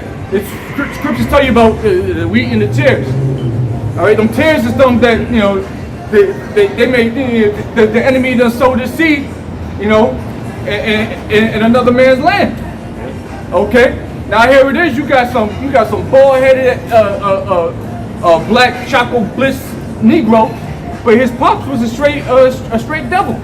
Okay, you can tell by the spirit on that man that this man's off. Okay, well, you know, I digress a little bit, but you know, you still reading that? Okay, so I can bring this Habakkuk out. The book of Habakkuk, chapter 2. Let's start at the top. I will stand upon my watch and set me upon the tower, and will watch to see what he will say unto me. And what shall I answer when I am reproved? Hey, and that goes into us when we started eating the roll, man. Yep. Started going into these scriptures, getting wisdom, knowledge, and understanding of these things. So when they came to pass, we would understand the signs, we would recognize them, and we'd be able to warn the people from these things, man. All right, the Most High set us up to be watchmen to the people, and we're on the watchtowers, and when we start seeing these here troubles coming, we start blowing the trumpet, man, to get the blood off of our heads, man. All right, go ahead. Verse 2. And the Lord Yahweh answered me and said, write the vision and make it plain upon tables, that he may run that readeth it. And we brought this out last week about the sign, the martial law sign, and the chip sign, and everything else like that, man. All right, nowadays, hey, all we gotta do is put it up to you know, show it to you. You already know what it is, man. Now these things are starting to speak, man. Now these things, oh shit, I know what that's going into. I know what this is going into. And some of these things even have verses on there and everything else like that, so you can go and you can find out what's going on. You know, you have a whole subject about something on top of one of these signs, and then all of a sudden you got a couple precepts. It's like, oh shit, let me write these here down. This is the topic that it's going into. Let me go and do some due diligence on it. You know, like the chariot sign or something like that. They got a couple of scriptures that show forth, hey man, this is some topics going into this here subject, man. These signs are all tattered and beat up and ripped up, man, because these signs have been out here for years. Okay, that sign right there, look how busted up it is, man. You can't even read on the bottom. But the Lord still has this thing popping off. It says, read the next verse. Verse 3, for the vision is yet for an appointed time. But at the end it shall speak and not lie. Right, so like the brother going into, this is one of the first signs. And this sign's been in this camp longer than I've been in this camp, man. And now this sign is speaking loud and clear right now, man. All right, what's going on? What's going on out here in the world? What's going on left and right? Well, read the sign. The sign been here telling you what was going to happen the whole time, man. Just like the prophets. All right, the scripture saying, hey, the generation seeketh for a sign, they're not going to have no sign, but basically a sign of the prophets, man. We've been telling you these things just like how the sign been telling you these things, but now it's coming to a certain point in time to where it's taking place. Flip it over real quick. And then also you have this one as well too, man. All right, before a lot of people even thought about certain things coming out, oh, that's far-fetched or whatever, whatnot. Hey, now it's loud and clear, man. Now they have a thing, it's like, oh shit, we see them starting to force certain things, man. We don't have to try to make you, convince you that this is what it's talking. How y'all know that that's what it is? Well, what the hell the news telling you what they trying to do, man?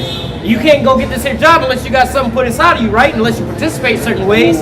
You can't go to the grocery store unless you got a certain thing covering your face. And we see how these things start moving into this here direction, man. All right, you know, you see this right here, you think it's something like illustration about some cartoon thing, but you know, remember when we first started going into certain places, the DMV, they was checking your temperature the same way. Let me see if you got a fever, man. Y'all not paying attention, bro. We've been telling you this, man. We've been telling you this shit, bro. Yo, you can't say nothing to us, man. What's that scripture that say you can't say or resist? Yeah, somebody get that joint real quick, man. Because at the end of the day, bro, like this, all this. Speaking loud and clear. Read the next verse real quick before you grab that. Can I set my back down? Yeah, you good, bro. You good. You can set it there. It says Habakkuk chapter 2, verse 3. For the vision is and real quick, this prophecy that the brother is about to read. This is it, and it's playing out right now as we speak right now, man. All right. The Lord brought us a perfect example of how we don't even got to break it down no more because you can see it. Go ahead. For the vision is yet for the vision is yet for an appointed time. And these visions are what we call prophecies, right? We've been telling you about these things. All right. This, like I said, Hassan been in this camp longer than I have been, right? So go ahead. But at the end it shall speak and not lie. Right. So now you can talk about what you think the mark of the beast is and this and that and everything else like that. But hey, we ain't even got to explain it to you no more, man. We be like, look, we can read it out the scriptures and we can show you what's going on your everyday news. We can tell you to go on your phone and look up any news app and see what's on the headlines and what they're pushing for. What is your top head of states all over the whole globe pushing for, man? All right, let them tell you what it is now, man. Because why? Read it again. For the vision is yet for an appointed time, but at the end it shall speak and not lie. So it's speaking and it's not lying, man. All right, again, we just pointed out, hey, this is just an illustration, some cartoonish type of things. But hey, you seen that when they was going to certain stores checking your temperature. You go to DMV, let me see your temperature. Let me see this and let me see that. You would have never thought you would have been being scanned like this before, man. You got the barcode here. They're talking about those digital passports, man, to be able to track you and things, man. So now all these things are coming to pass. This ain't no new sign. This ain't no 2021 sign, man. You can see how old this sign is, man. All right, this sign is old. Hey, this sign is old, man. All right, but nevertheless, all these things are starting to speak right now. Now it's all starting to speak. It's all coming to pass right now, man. It's undeniable, unrefutable, all right? Though it tarry, wait for it, because it shall surely come. It will not tarry. Hey, let's make it clear that that's a great millstone sign. Right. You can get that off the internet from GMS. That's on the website. Yeah, not no other camp made that sign. Great Millstone made that It's sign. pressing me to take the Cobra shot. That's what we talking about. Yeah, well, that's part of. No, go ahead. I think that is the 666. Well, It's that's pressing me to take the Cobra shot. Wait. So what it is actually going to be what they talking about the digital passport. So it's a phase thing. So at first, you notice they had you with the mask on, right? Yes, sir. They're trying to predictively program you into something. It's like training the dog to do certain things, right? Yes, sir. First, you couldn't go inside the store. Somebody bring out Revelation 13 and 16 real quick. Let me give you a quick little understanding about these things. So you're not far off, but we're going to show you how it all is starting to play. Yes, sir. All right? This is the book of Revelations 13, verse 16. And he causes all, both small and great, rich. Now, hang on. Have you ever heard this here being read before? This here scripture he's talking about, Revelation 13 and 16? Probably not. All right, well, let's keep going. People into stay it. out of preachers stay out of Revelation. Yep. You're right, but see, these are I false go to leaders. churches, and on Sundays preachers don't do Revelation. Right, and now we Yeah, see do that. Now, hold on. Yeah, I'm speaking the truth. They I go to church and they stay out of Revelation. Now, real quick, Nobody goes to Revelation. Turn over to Revelation 19 and 10 real quick and read it verbatim. Because we started out with this here precept, all right? Yes, sir. Read this verbatim, the way it's written in the scriptures. This is the book of Revelations 19, verse 10. And I fell at his feet to worship him. And he said unto me, See thou do it not. I am thy fellow servant and of thy brethren that have the testimony of Jesus. Worship God, for the testimony of Jesus is the spirit of prophecy. Right, so, now first of all, that's not his real name. His real name is Yahushua. Yeah, now read it like it's supposed to be read. It's the book of Revelations 19, verse 10. And I fell at his feet to worship him. And he said unto me, See thou do it not.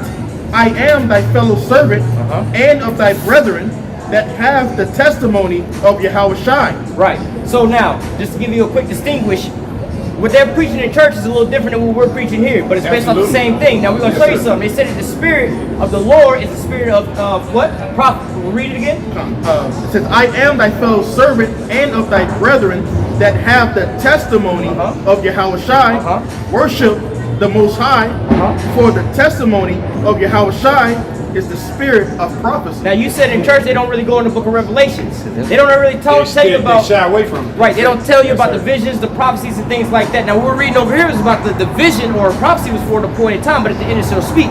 When you came up, we was already talking about prophecy, right? Yes, so sir. we're going into these things. So go back to yep. Now when we're going into this, these regular churches, like you were saying, they're not talking about these things, right? Not at all. So Yes, let's sir. go into Revelation 13 and 16 real quick. This is the book of Revelations 13, verse 16. It reads, "And he causeth all, both small and great, rich and poor, free and bond, to receive a mark in their right hand or in their foreheads, Keep going. and that no man might buy or sell, save he that had the mark, or the name of the beast, or the number of his name." Right. So real quick, you was talking about them. So The COVID, they pressed me to get the COVID shot. Right. So we kind of go all out. Did you get it? Yeah. You didn't get it? No. Okay, good. Just wanted to No, know I have first. not taken it. No, yeah, just wanted to know. Go ahead. I won't take it. No. So Yes, check it out. yes. It's a phase thing, right? We're going in different phases. At first, now we just read you couldn't buy or sell save he that had the mark, right? Yes, So sir. at first you couldn't go inside a lot of these stores unless you had a mask on your face, right? Yes, sir. Okay, that was what phase one, right? Now it's like practicing. You know, you in a boxing match. Before you get to your actual title fight, you start, sparring and practicing and everything like that. That's phase one. You start your warm-ups and everything like that. Phase two, they out here trying to get people to take these jabs, right? Getting people accustomed to these things. The third phase, you already hear them talking about this digital passport to be able to track you and see whoever got this and got that in real time, right? Yeah, This is digital certificate. a digital certificate going back into these things here, This is what they're going to ultimately try to put inside of you, all right, to catch you in real time, see what you got going on, because the system they got right now has flaws. You can go and get that there jab, or you can say you got the jab and go get you a fake little paper card and say, hey, here's my paper, I got this. But to them, it's, no, that ain't real. Or your update is out of, you're not in the right update right now. We got to make sure we have it in real time. So we got to be able to track you real time with this thing, and also put your medical records on there, your bank records and things like that on there, and tracking and tracing on these things. You ever heard of the tracking and tracing acts they're trying to put in? They're gonna GPS, pretty much. This is how they're gonna want to do it. GPS. Yeah, because they call it contact tracing. Yeah, contact Try to make it tracing. sound fancy, like they're trying to do good for you, but it's all about invading your privacy. Yep. And you see on your cell phones, they got those little updates for that and everything else like that. But if you can lose a cell phone, get rid of a cell Yep. phone, but this is gonna be put inside of you. Yep. All right, this is the third phase they're gonna start putting inside of you and everything else like that, so you won't be able to buy or sell. Right now, they got certain colleges you can't go to unless you got that doggone. We call it the jab because we're recording. It might take us down, but Yes, sir. you can't go to colleges for that. They trying to force the whole military like that, the police officers like that, the doctors like that. Federal They're workers, making it period. mandatory. Yeah, and your employees, if you got 100 employees or more, they trying to get you to get these things, man. So ultimately, we understand that. And if I may add real quick, this is what this is inside of the credit cards, the debit It's a cards. chip. It's a chip. So that's why the scriptures say neither could buy or sell, because this chip they have made it so they can implant it into you.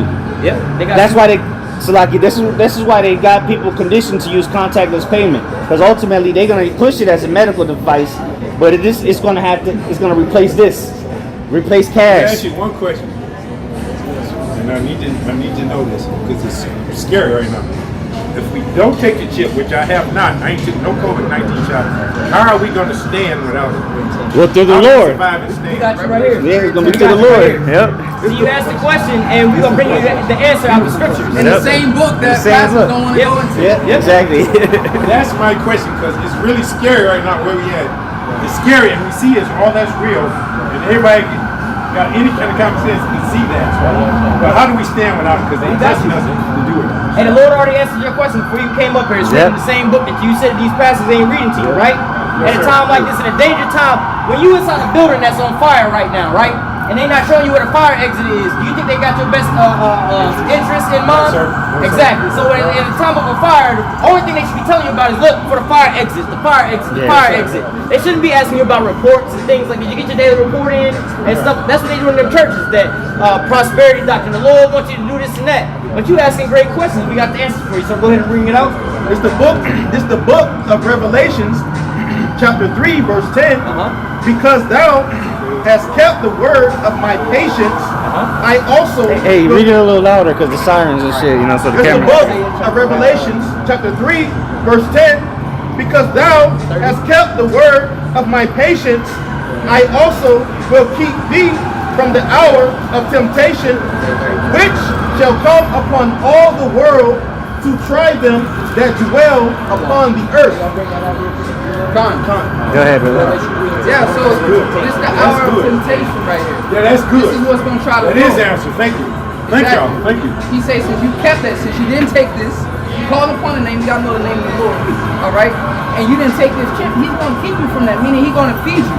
He's going to sustain you in these times, man. All right? Because once this is made mandatory, he's going to come. All right? Everything's going to move fast, he's going to come quick, and he's going to come and deliver those that have not taken this chip.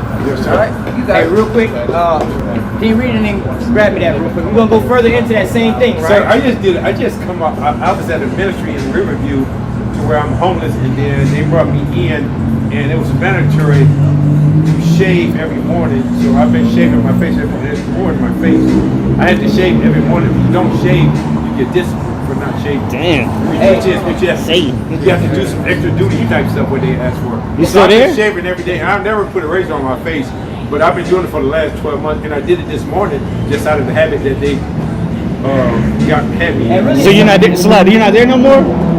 Yeah, you should have shaved him, man. I sleep over at the park. That's why you getting bumps and stuff, because you're not supposed to shave. Because it ruined my face. It changed my complexion from like an even skin tone to like my face is just ruined. Yeah. And I know, and it's ruined. Yeah. And I know it's because of shaving. That's in the scriptures. You know, a man's not supposed to. You're not supposed to shave. You know. Start growing your beard back out, man. You know, you It'll come back. grow. If we're still here next week, we should be here at the same time. Yeah, we out here every Saturday. Start growing your beard out. See if beard start growing in. Yes, sir. It's a good thing, man. Yes, sir. The law tells us not to put a razor to our face. Yes, sir. I think it's in Leviticus. Yep. You know. That's Okay. the spirit. Egyptians did shit like that, right? Yeah. Where I was at, they pressed me to do that. I needed. I felt like I needed That's the it, bed yeah. at that time. And At least you're not there no helped more, me, yeah. But no, it didn't. I just ran. I didn't. That's the thing. That's all right though. You know. Yeah, I don't sleep in But this is the don't do that no more. But this is the main thing that because all this is happening. What the brother's talking about. This is we out here. We're the prophets of the Lord. We're out here to get the blood off our hands. So hey, this is the Lord calling out to you right now. Whether you're gonna repent. Oh, or I not. was led. I wasn't even. Not even supposed to even find y'all. Some told me come out.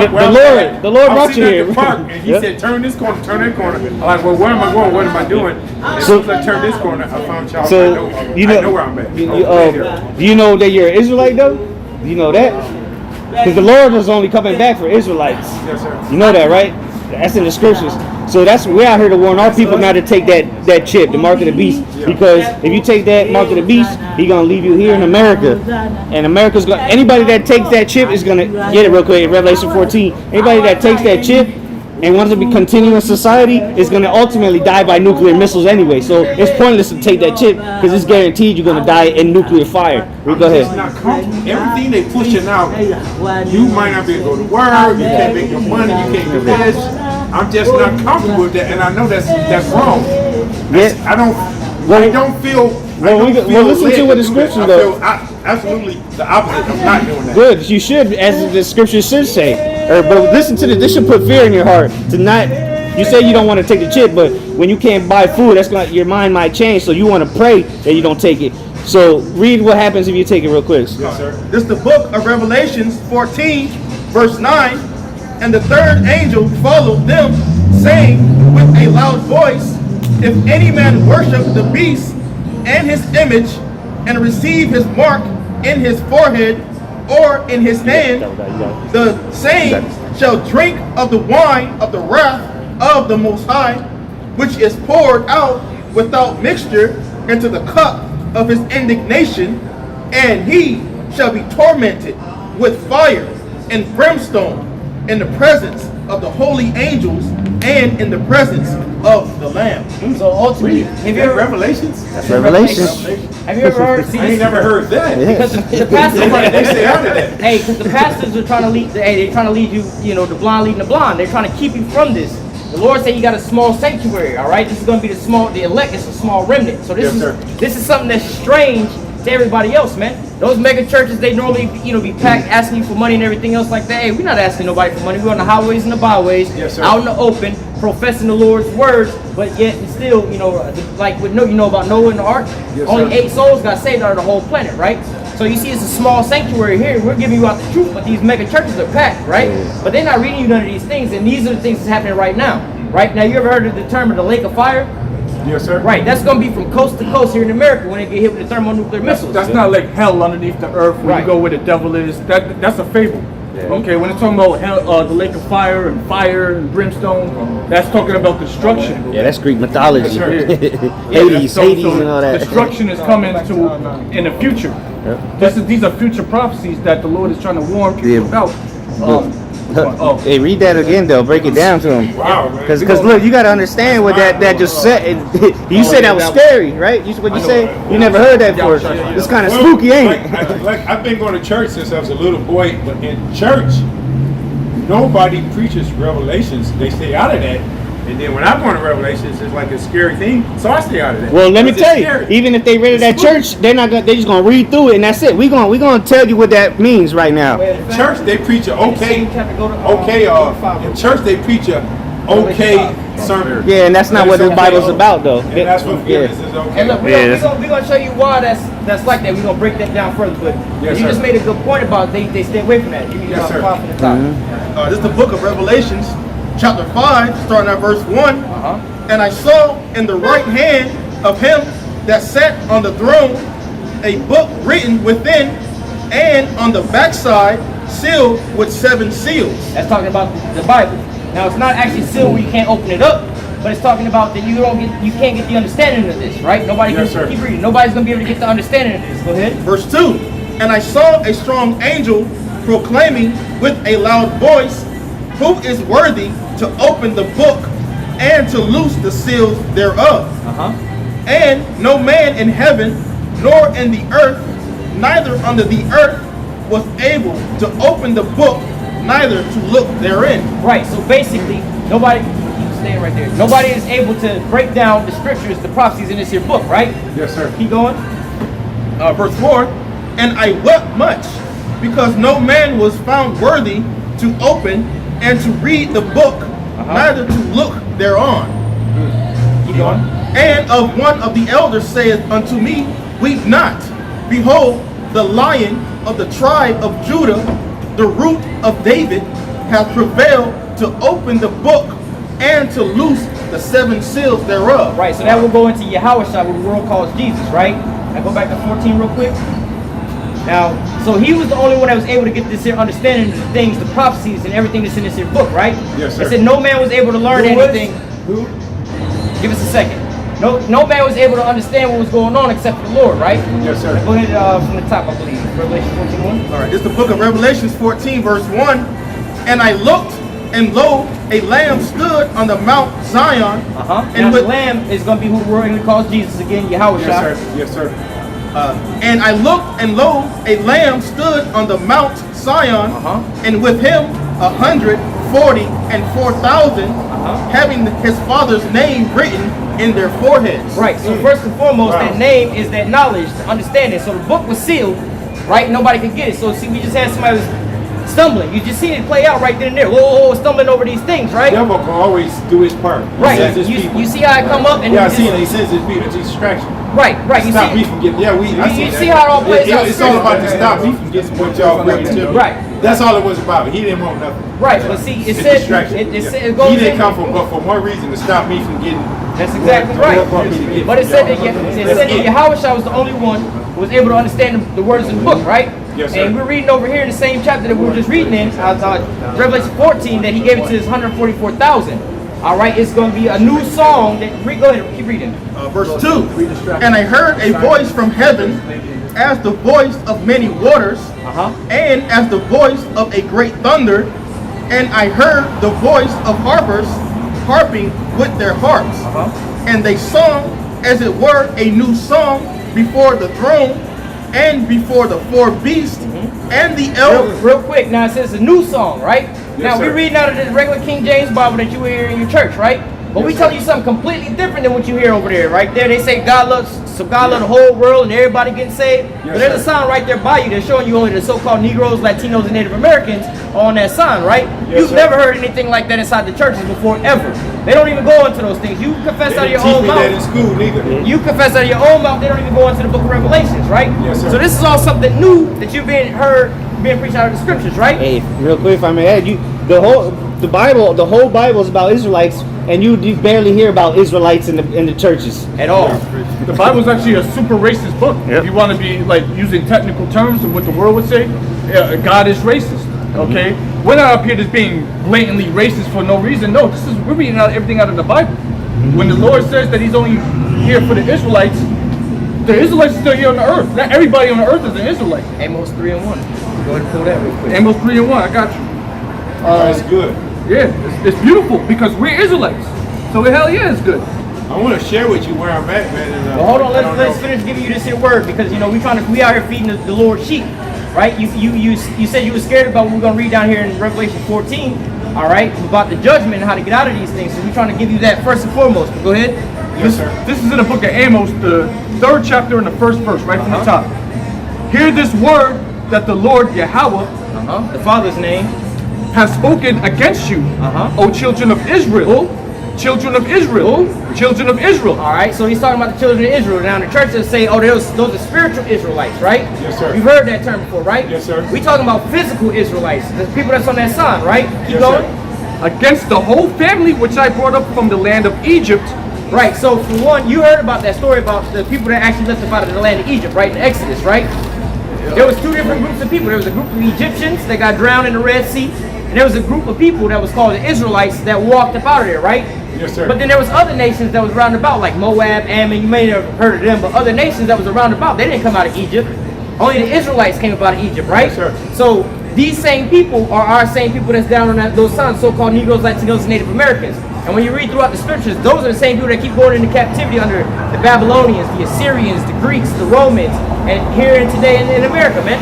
Like we built up Egypt back in those days, we built up Egypt today, which is what they call Sodom and Egypt. Spiritually in Revelation, what is that, 11, like 8? You know, they talking about spiritually called Sodom and Egypt. Well, this is where we spent our hardcore bondage at, man. The Lord said we would go back into Egypt again on ships, prophesying to show us who we are. Look that sign over for me real quick. And that's exactly how the so-called Negroes, Latinos, and Native Americans got here on cargo slave ships. We walked into Egypt, and we walked up out of Egypt. So in Deuteronomy 28 and 68, it said we was going to go to Egypt again. All right, by ship. You got it right there? Go ahead, you got it. This is the book of Deuteronomy, chapter 20. Read 64 first. Read 64 first, and then jump down. This is the book of Deuteronomy 28, verse 64.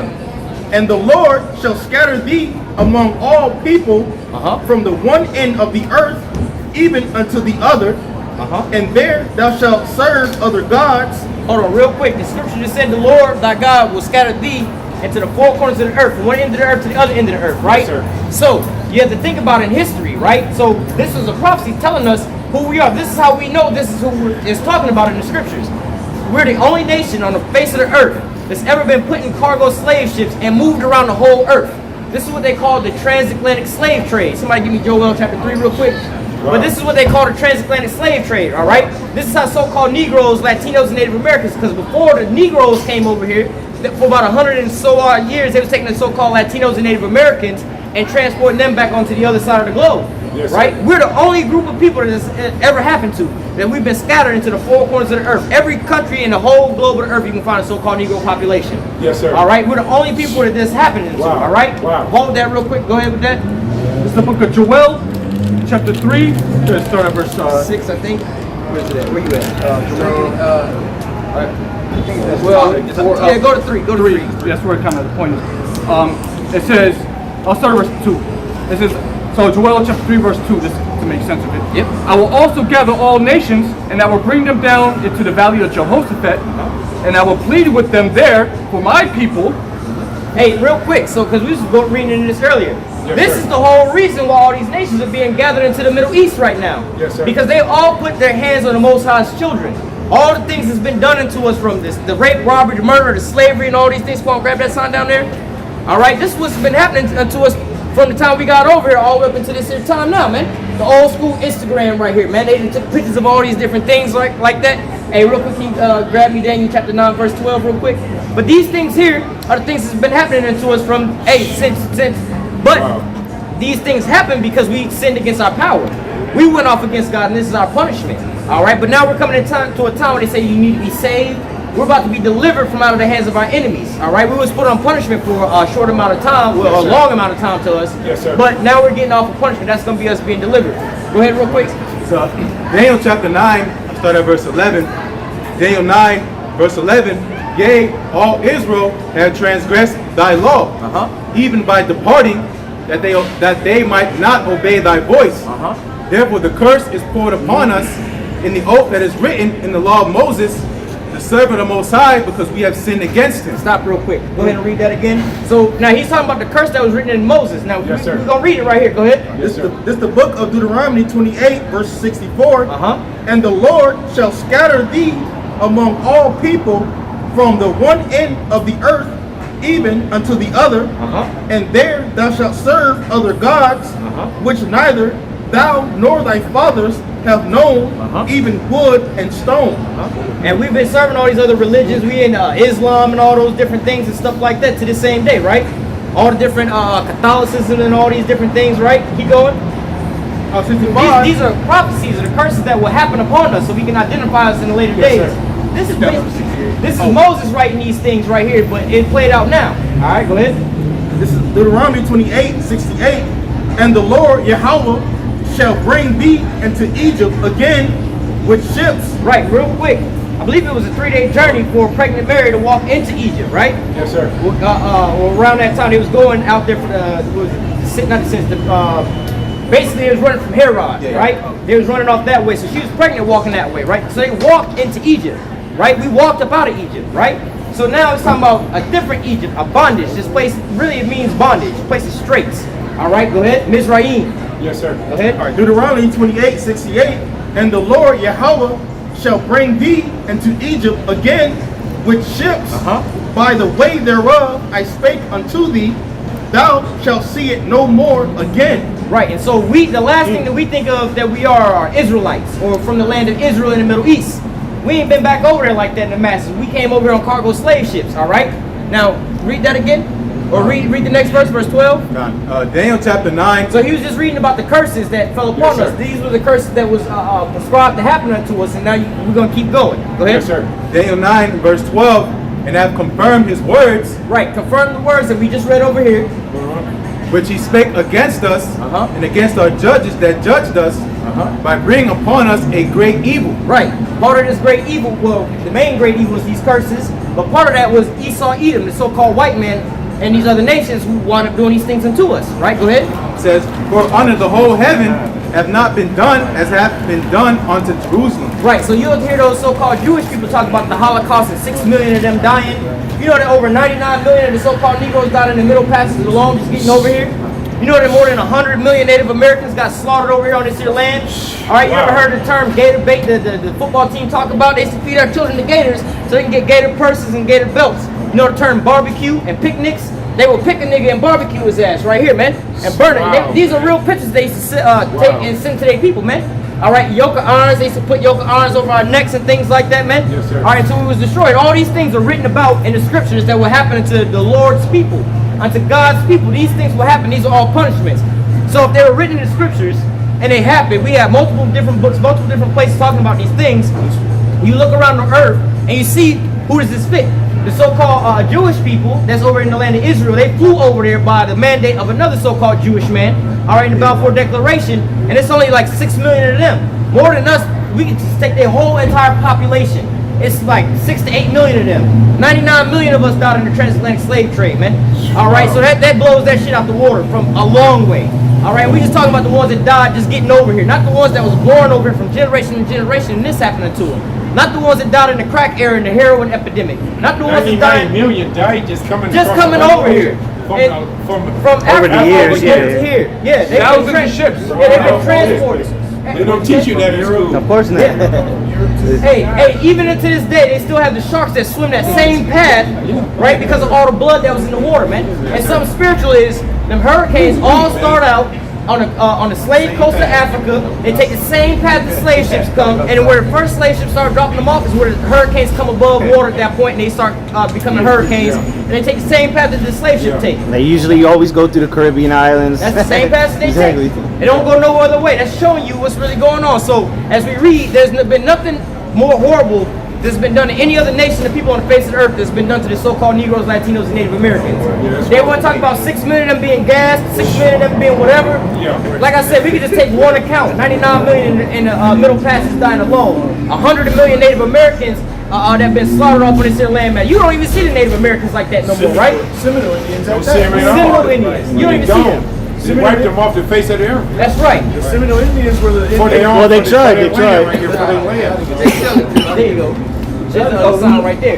And then they celebrate. They have like Columbus Day, celebrating these murderers and things like this with these real images, They man. make us celebrate Columbus Day, Lincoln Day, and all that other good stuff. Right. So out of all these atrocities that happen unto us, all right, these are the things that happen unto the Lord's people. These are the curses that fell upon us, man.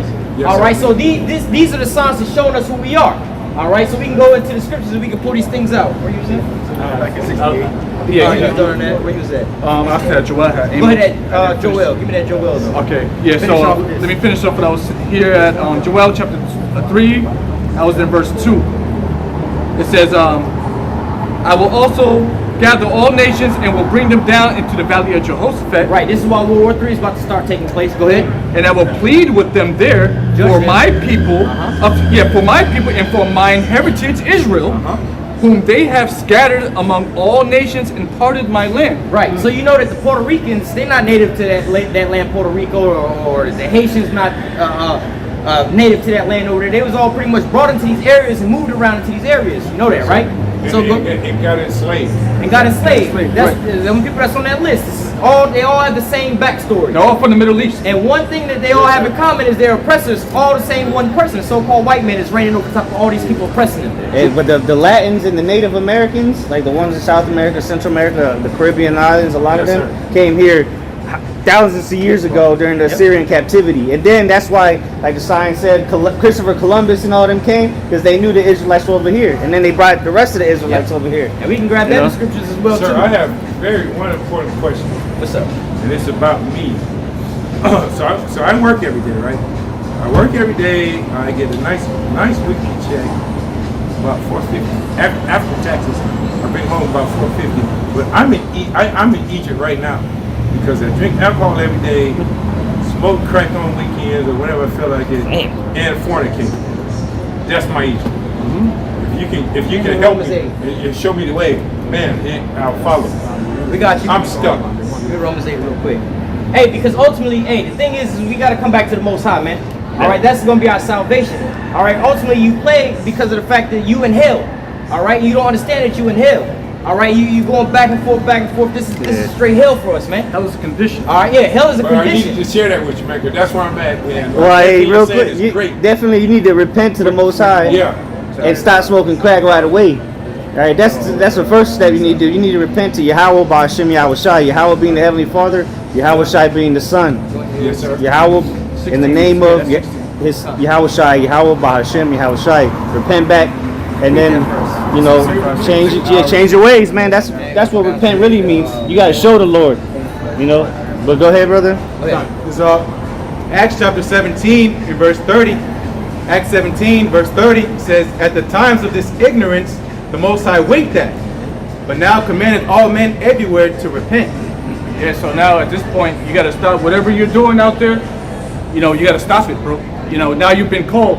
Okay, this is a legitimate calling from the Heavenly Father onto you personally.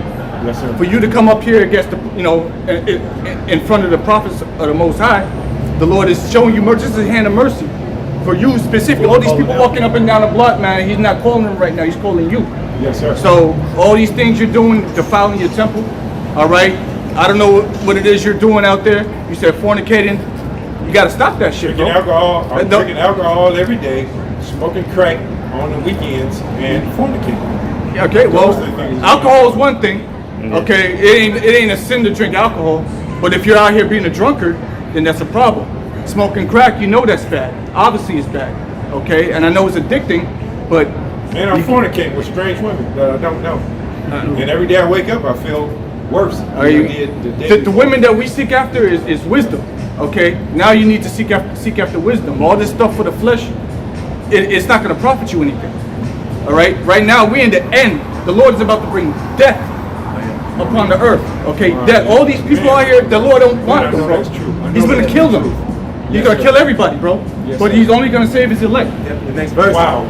Acts 17, verse 31, it says, because he hath appointed a day in which he will judge the world in righteousness by that man in whom he hath ordained. And that brother showed up earlier is Yahushua. The Lord's coming back, to judge this world. I read again, Acts 17, verse 31, it says, because he hath appointed a day in which he will judge the world in righteousness by the man which he hath ordained, wherefore he hath given assurance unto all men that he hath raised him from the dead. So that's why the point is repenting, because the Lord's going to judge the world. In righteousness, it says. So yeah, we talk about death and destruction, but it's all righteous in the eyes of the Heavenly Father, Yahweh. Hashem Yahushua. Hey, because real quick, he mentioned all the curses. We'll read the 15th chapter, because this is what's about to take place. The world is about to be destroyed as you know it, but heaven is coming for our people. It's about to be okay for us, man. Yes, sir. Because we already went through all these hell. Well, guess what? Now a kingdom is coming for us. But if you don't hold fast to the Lord and believe on Him and His true name and really have faith, then you're gonna die with the rest of these people, and then you'll be born back. But we trying to get saved. We're trying to get salvation. Yeah, in 15. Yeah. It's the book of Deuteronomy 28, verse 15. But it shall come to pass. All right. Is it the 14 verse maybe? Yeah, 14. It's the book of Deuteronomy 28, verse 14. And thou shalt not go aside from any of the words. Well, read the first verse, I think. Yeah, the first verse. Starting at the top. Yeah. All right, it's the book of Deuteronomy 28, verse 1. And it shall come to pass, if thou shalt hearken diligently unto the voice of the Lord Yahweh, thy power, to observe and to do all His commandments, which I command thee this day. Right, and that starts with the prophets, the ones you see teaching His word. Well, we starting coming back to His ways, and what's a part of His ways is the law. That's why you don't see us shaving. Yes, you see all these brothers up here. Or some brothers don't have beards, but we don't shave though. but that's part of coming back to the Lord. Because if you believe, you're gonna try to do what He said to do. We can't keep the laws perfectly, but we try, But keep going, because there's a reward for this. You're seeing like the Lord said, the kingdom is within you. You're seeing the kingdom being built right here, and soon it's gonna be manifested physically on this earth. It reads on. It says that the Lord Yahweh, thy power, will set thee on high above all nations. See, so we're gonna be above all the nations above the earth. Like we at the bottom right now. We the lowest. We in the hoods, the barrios. All our people on this side of Americas is doing horrible compared to all the nations look down upon us. But what? We gonna be the greatest people on the planet. We already are. Our people surpass all these people in everything, right? Best in entertainment, sports, everything. We're good at. We're the best at. So the Lord's about to elevate us like that again, and we're gonna be gods on the earth. That's what we out here for. We're fighting for a position up there, man. Power. Yeah, salvation, most first and foremost. Because again, America's gonna be destroyed. We really want to drive that home. America from coast to coast, no one's gonna survive unless you get saved by the Lord. If you learn anything, learn that there's only one way out of America, and it ain't a plane ticket. Yes, sir. It ain't gonna continue to be like this forever. You're not gonna be in your 60s and the 70s and 80s, and then you're gonna just die out here on the streets with a crack pipe. No, it's not. We're about to be saved out of here. With destruction also comes salvation. Yes. All right, so that's why we keep preaching the destruction, because with that comes the salvation. The Lord is not going to destroy His elect. And they have to happen simultaneously. When the Lord is destroying this place, at the same time that we're going to be delivered up out of here. And as you can see, measuring the time, you see how everything is coming to pass. So salvation is near to what we believe. Go ahead and finish that off. Deuteronomy 28, back at verse 1. And it shall come to pass, if thou shalt hearken diligently unto the voice of the Lord Yahweh, thy power, to observe and to do all His commandments, which I command thee this day, that the Lord Yahweh, thy power, will set thee on high above all nations of the earth. So going into those things, If we keep the Most High's law, statutes, commandments, He'll start blessing us. Yes, sir. Right? You have any kids? I do, but they all over 18. They all grown. Right, but you remember having these little kids, right? And you say, look, you clean your room, you do what I tell you to do, I might take you out for ice cream, right? But if you don't clean your room, you don't do what I tell you to do, I'm gonna punish you, right? Right. This is the same thing that we was told in this here chapter. But guess what we chose to do? We chose to go off.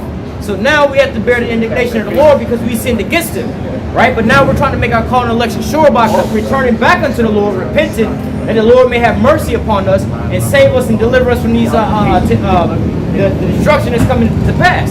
All right, so this is the main focal point of our people now is to come back to the law, statutes, commandments to the best of our ability and serve the Most High to the best of our ability, so we can be delivered out of this here place of bondage. Yes, sir. All right, not hear something? Yeah. This is Luke, the book of St. Luke, chapter 5, verse 31. And Yahushua answering said unto them, they that are whole need not a physician, but they that are sick. I came not to call the righteous, but sinners to repentance. That's ultimately a good sign that you walked up, and basically what you're saying in your spirit is, I'm sick, I need a doctor. You see how many of our so-called Negro, Latino, Native American people are walking by? Yes, What's sir. in their minds is, I ain't sick, I'm good. Yeah. I'm walking around, I know I'm good with the Lord, I'm good, I know I'm good, I'm saved, but you came up shit, I see the shit that's going on, and I'm scared out here. I know what's going on. So at least, making that first confession, all right, it is the first step to all these things, man. All right, the Lord is coming back to heal the sick. The ones that say, hey, I need help. I see that I can't get up out of this destruction. I know I got some things wrong with me. Lord, make me clean. Purge me of my sins. Lord, hey, put me on the right track. This is what the Lord is coming back to save those people. All right. Hey, real quick, because remember, just like when the Lord was here, they was like, why is He sitting with sinners? Well, we all come from different walks of life. We weren't just born and we came out here reading Bibles as kids. Nah, man, the Lord called us, and now we out here. So we done all kind of things. We come from all kind of lives. I used to avoid the Bible like the plague, bro. Man, I didn't want nothing to do with it. I've tried this thing on my own. It just Hey, it's not gonna work on your own. Yeah, this is hey, it. you need a savior. That's why it's not gonna work alone. It ain't happening. It ain't gonna happen. I'm talking about money, women, put myself in this position, that position. None of that's and I gonna still help. fall. Hey, the Lord is the Yeah, only I way still out. fall. The Yeah. Lord is the only way of salvation. Yeah, So to give you a cardinal's means, some of us come from out of the world of having an abundance of money and certain lifestyles and everything like that, and gave that all away. And guess what? The Lord's provided for us this whole time, man. All right, we done lost jobs and things like that. The Lord made sure we was fed, we was all right. You know what I'm saying? Hey, some of us then got sick and things like that and delivered us out of these different things, man. The police come up against us and things like that, or all kind of whatever you can think about and happen to us. But the Lord has always been there for us, man. And that's where we put all of our trust and our faith. Hey, look, whatever happened, the Lord can deliver us out of those things, man. No matter what happens, we're gonna just trust in the Lord, man. We're not gonna try to think about, hey, look, I got something stacked up that I'm gonna save myself to get up out of here and put something in my back pocket and hide something for that rainy day. Hey, the only thing we got stocked up for a rainy day, our doomsday prepping is right here. All right, bring me out Isaiah 33:6 real quick. This is our ultimate doomsday plan. This is our doomsday prep right here. This is the only thing you need in your doomsday bag right here. I need to hear. I need to hear that. This is the book of Isaiah 33, verse 6. It reads, and wisdom, Hang on. Isaiah 33, verse 6, and wisdom and knowledge shall be the stability of thy times. Right, real quick. Now, what kind of wisdom are we talking about here? Are we talking about the wisdom of being Elon Musk? You know who Elon Musk is? No. All right, it's the dude, whatever. He's the dude that make the Teslas.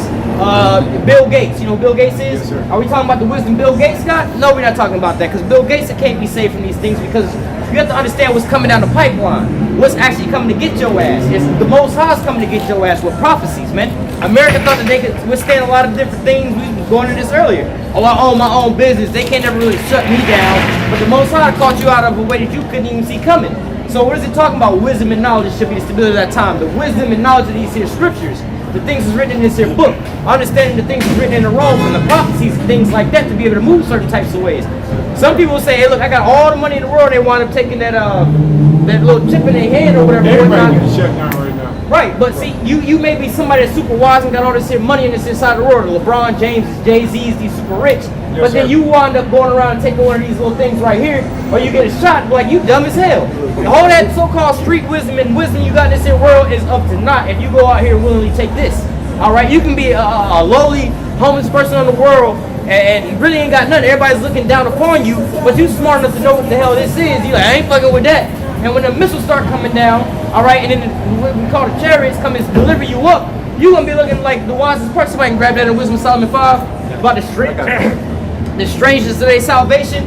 That's when the tables are gonna be turned. Like, damn, I thought I should have been following Bill Gates. This nigga smart. He know what he doing. He got billions of dollars. He know what he doing. But they don't want to listen to the dude that's over there looking homeless. They always, they think whatever they want to think. But then when that dude wound up being said, they're like, go ahead and read it real quick. That rapper out in New York took the shot, died 2 weeks later. I think of his name. It don't matter. Hey, a bunch of people, shit. You see how you say you I'll can't give it to remember? you. No, you remember how you said you can't remember his I name? can't remember his name. Because it don't matter. Yeah, it don't Hey, the matter. only name, This book's not written in right, the book. only His name in the the book. names that matter are the ones that's written in the book of life, Yes, the book of sir. Yes, sir. I salvation. got that. We Yes, can sir. read I about got that in what they call Jacob's trouble. It says, but he shall be saved out of everyone whose name written in the book. Guess what? His name wasn't written in the book. That's why he's a nobody. It don't matter what his name Wow, is. man. Wow. Go ahead. So this is in the book of Wisdom of Solomon. This is the 5th chapter. I'm gonna start at the top. Grab that. Wisdom of Solomon 5 and 1. Hold that real quick. Read that real quick. Read that through and then we're going to go into that. Which one, Isaiah 33? Yep, 33 and 6. Okay, it's the book of Isaiah 33 and 6. And wisdom and knowledge shall be the stability of thy times, and strength of salvation. The fear of the Lord Yahweh is his treasure. So wisdom and knowledge is going to be the stability of thy time. Yes, sir. And again, what kind of wisdom and what kind of knowledge? The wisdom and knowledge of these here scriptures. Because there's going to be certain things, all right, not to get too far off topic, that if you don't know about, you may think that that's your enemy and you're running from it. Or you're going to think that's your safety net you're running towards, and that's really a trap. You know, you have some people that's running to this here thing or these things for their safety, but it's going to be a trap. Man, it is. Wow, man. Wow. Wow. Yeah. It's all good. Yeah, man. Wow, man. Real quick, because the brother just brought out a precept, wisdom and knowledge shall be the stability of thy times. That's what's going to keep you stable. When you came up, you asked a question. You was like, all right, with this coming, how am I going to be saved? Or how can I stand against all this? Yes, sir. And he went to what? Revelation 3 and 10. It says, thou hast kept the word of my patience. I will also keep thee from the hour of temptation. That's that wisdom and knowledge that you need. All right, the Lord say he going to keep me from this if I don't take that. I don't need to take the job. I don't need to take the chip because he's going to keep me from that. That's that wisdom and knowledge of knowing that. Get Isaiah 65 real quick. Spirit, I was just thinking about that. Get that. Everybody's saying that's the safety net. Take the shot. Right. And they about to start pressing if you got to have a car. Right. If you don't take the shot, that's the Yeah, safety net work. Second Thessalonians tells you, it says, when they shall say peace and safety, then sudden destruction comes. Right. So they're here telling you that, no, look, there's peace, there's peace. If you take this, everything will go back to normal. That's what the Lord said destruction was going to come. Yeah. And before we read this other precept, all right, we're going to be showing you the difference, all right? Yes, sir. Going into these things about the wisdom and knowledge, all right? We have to have spiritual wisdom and knowledge because you standing on this here, the worldly sense, you're going to be led astray. Yes, all right, sir. so I was making an example about, we're not going to read that right now, but, we're going to be delivered up out of here. But some people may look at the way of our deliverance as the so-called enemy and running from that. Or what they're presenting as so-called a safety net, all right, and something to save you, but then they just run into the trap. All right, go ahead and read that real quick. It's the book of Isaiah 19, verse 1. The burden of Egypt, behold, Yahweh, Ba'ashem Yahushai. It's like 30 and 1. 30 and yes, like 7:30. And 1 through 3, and then go over to 65. It's the book of Isaiah 30 and 1. Woe to the rebellious children, saith Yahweh, that take counsel, but not of me, and that cover with a covering, but not of my spirit. Right, read that one more time. It's the book of Isaiah 30 and 1.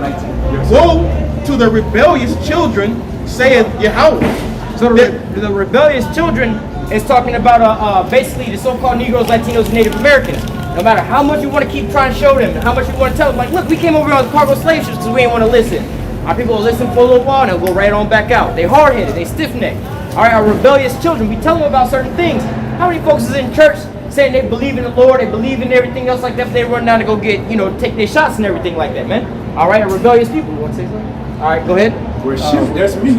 I didn't take the shot, but I'm doing everything else. Very rebellious. Alcohol, the crack, the fornication.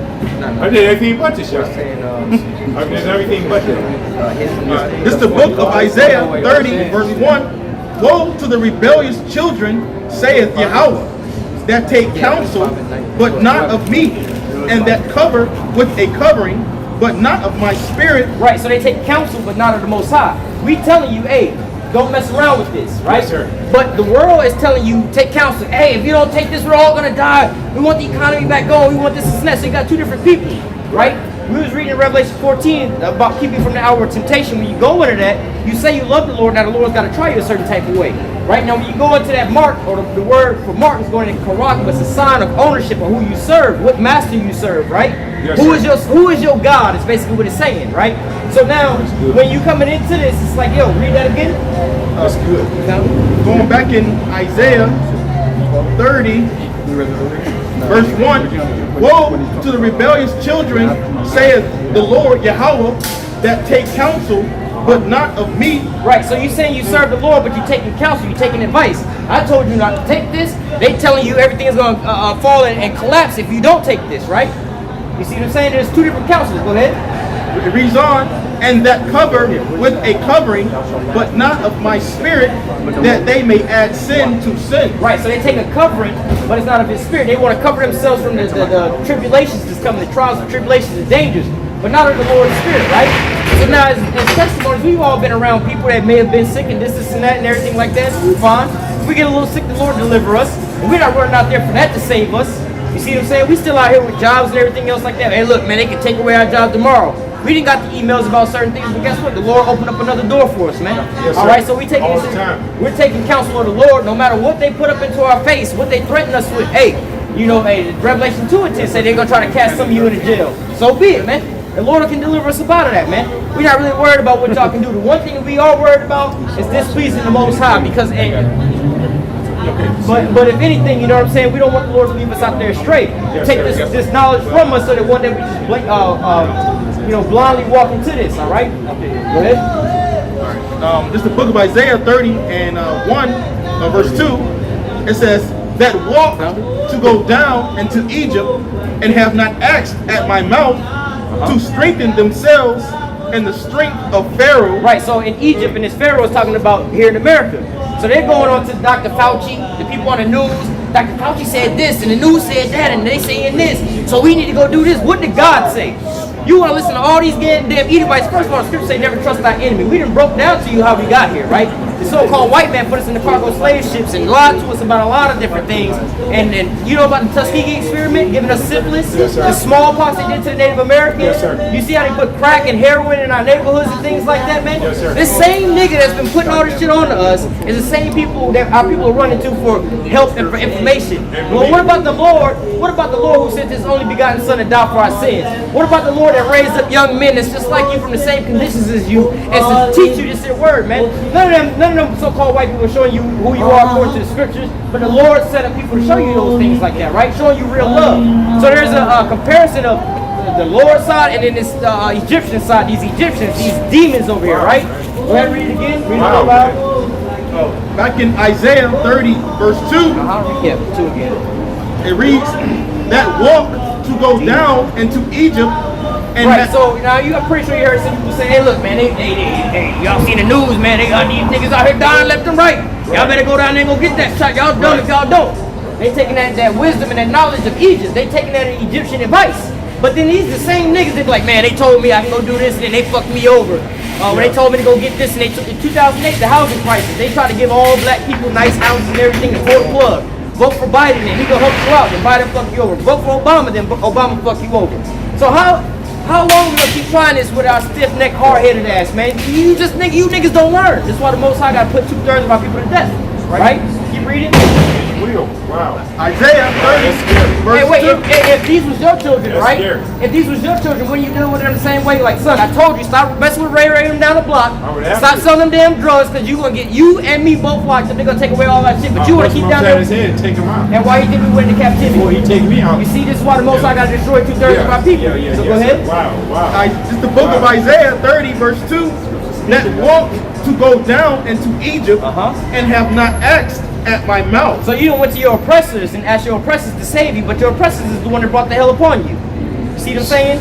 You don't. Can you please read that again? What was that? Go back to the top. One more time. Go back to the top. I'll read it. This is the book of Isaiah 30, starting at verse 1. Woe to the rebellious children, saith the Lord Yahweh, that take counsel, but not of me, and that cover with a covering, but not of my spirit, that they may add sin to sin. See, they try to save themselves some type of way, but they don't want to go to the Lord to ask for a way to be saved from the Lord.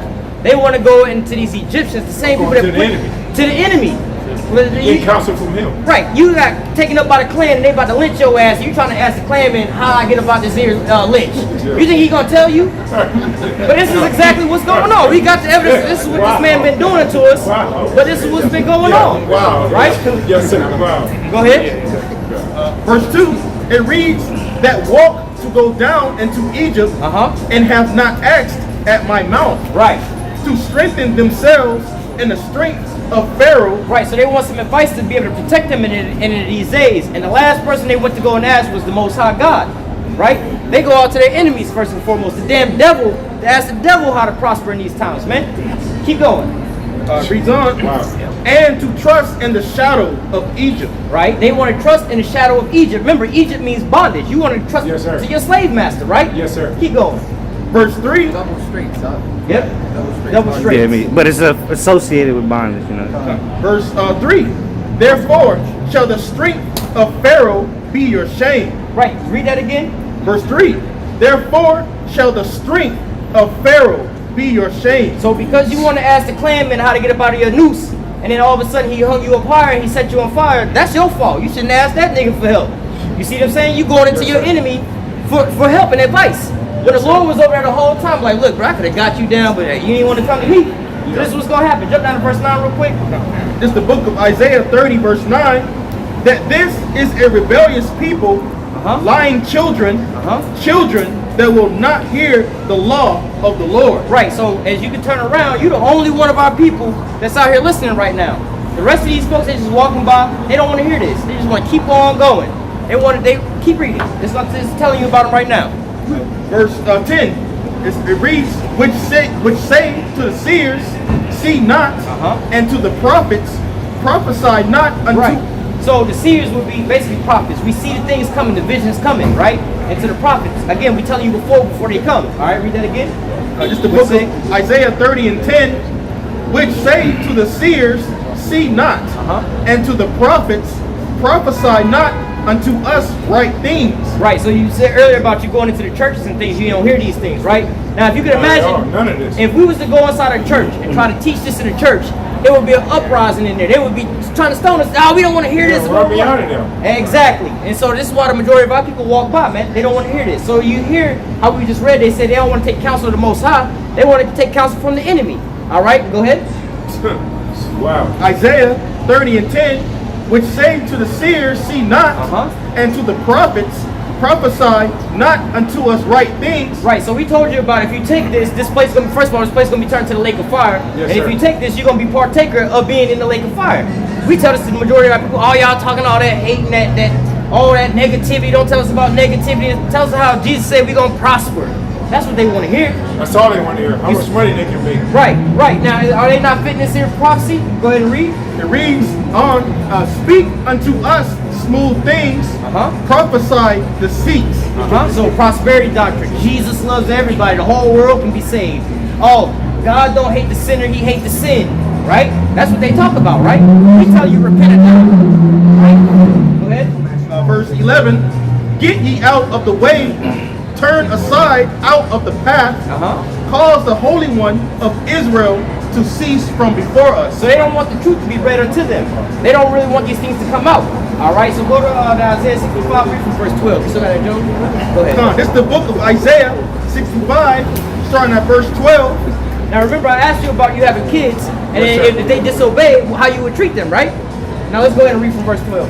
It's the book of Isaiah 65, verse 12. Therefore will I number you to the sword, and ye shall all bow down to the slaughter. Right, this is 2/3 of our people. All right, we don't have to sign out, but 2/3 of our people are going to get cut off and die. All right, because the Lord has sent his men out on the highways and the byways on the internet to show forth this here truth, back to back to back to back. We constantly out here pushing this here word, man. All right, but the majority of our people we just read, they say, we don't want to hear that. Tell us lies, tell us smooth things. We don't want to hear the truth. right? So you don't want to hear the truth? Okay, go ahead. Back in Isaiah 65 verse 12, therefore will I number you to the sword, and ye shall all bow down to the slaughter. Right, now the sword, ultimately going into the sword, there was two brothers, Jacob and Esau.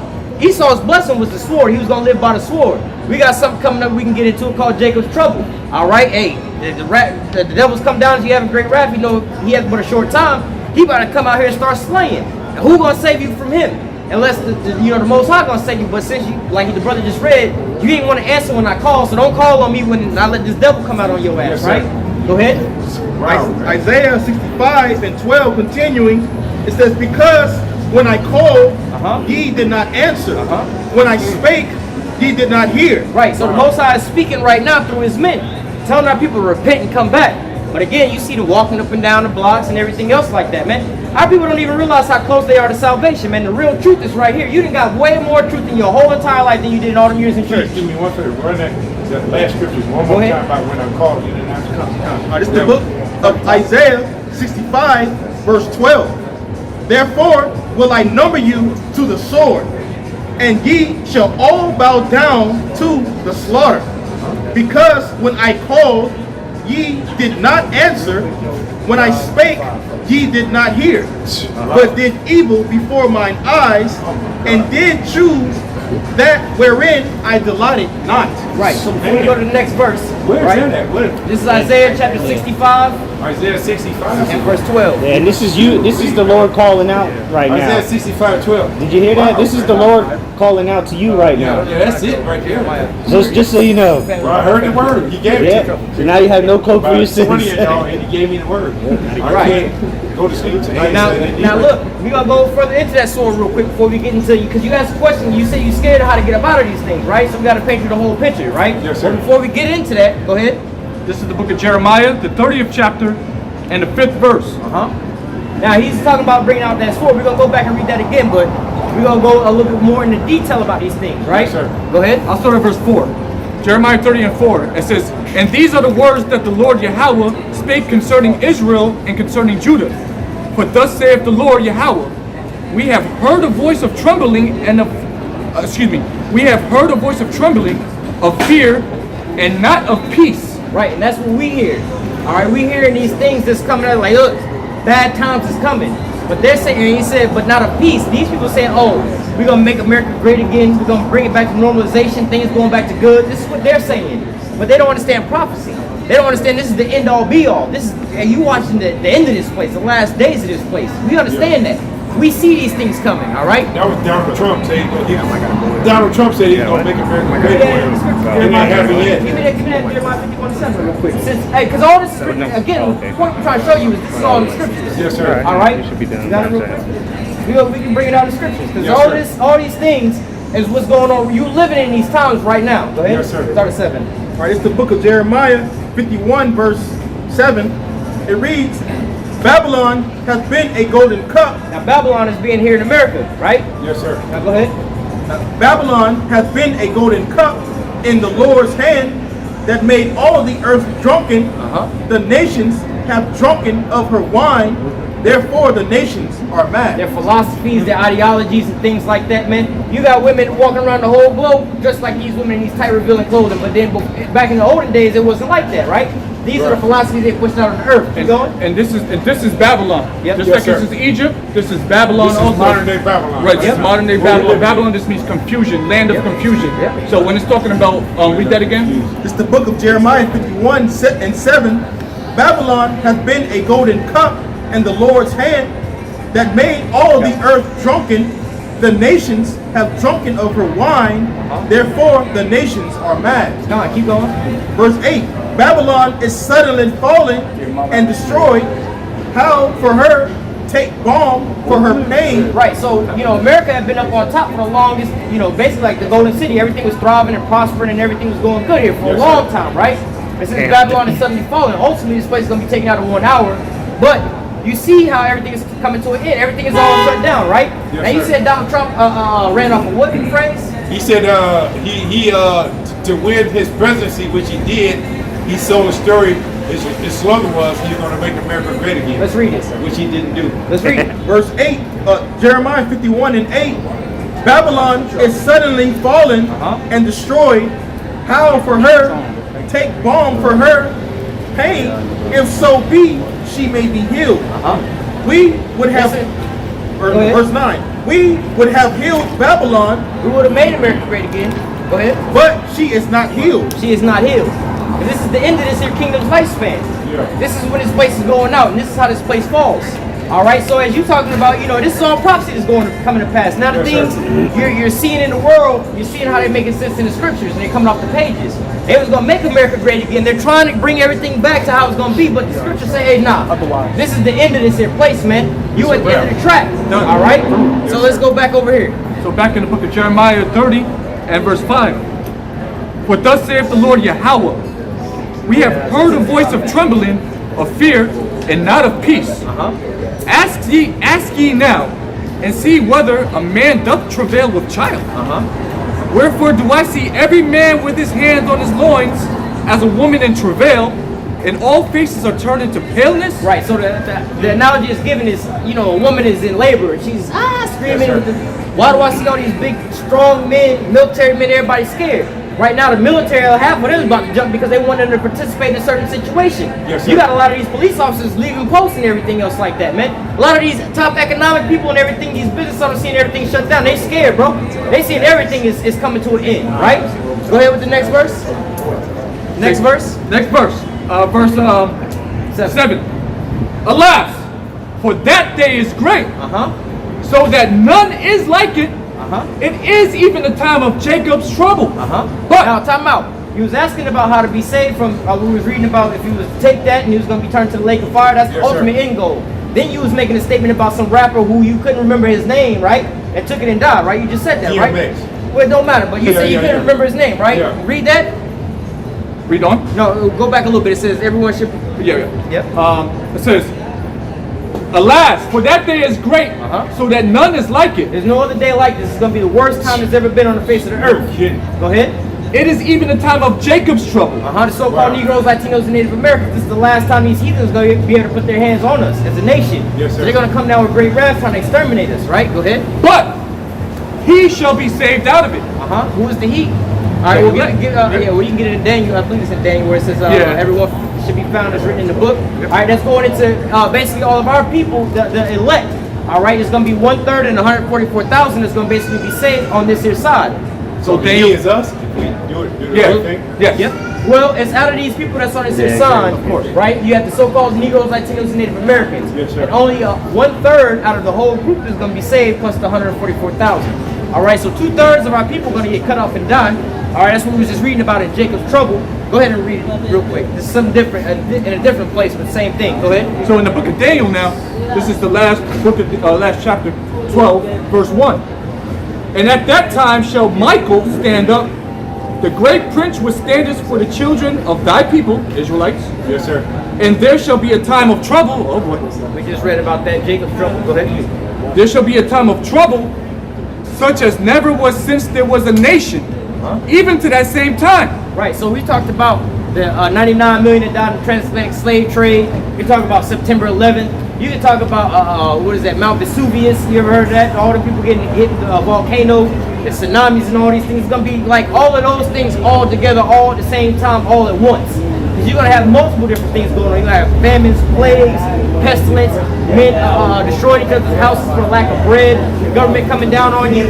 All right, you're going to have chariots, Leviathan. You're going to have everything going on at the same time. Coming? And yeah, it's all coming. You start to see the beginning of it right now.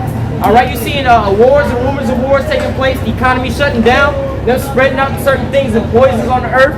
You see the mindsets of people, right? You're seeing the minds of people getting more and more destroyed, the love of many waxing cold. All these things are coming to pass right here, right now, right? Get her up here, maybe. Go ahead.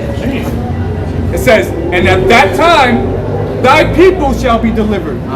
Every one that shall be found written in the book. Right, and we can read about that in Revelation chapter 7. It says 12,000 out of each of the 12 tribes of the nation of Israel, which are on those signs, is going to get 144,000 plus 1/3 of them. So you said that you couldn't remember who it was, but his name wasn't written in the book.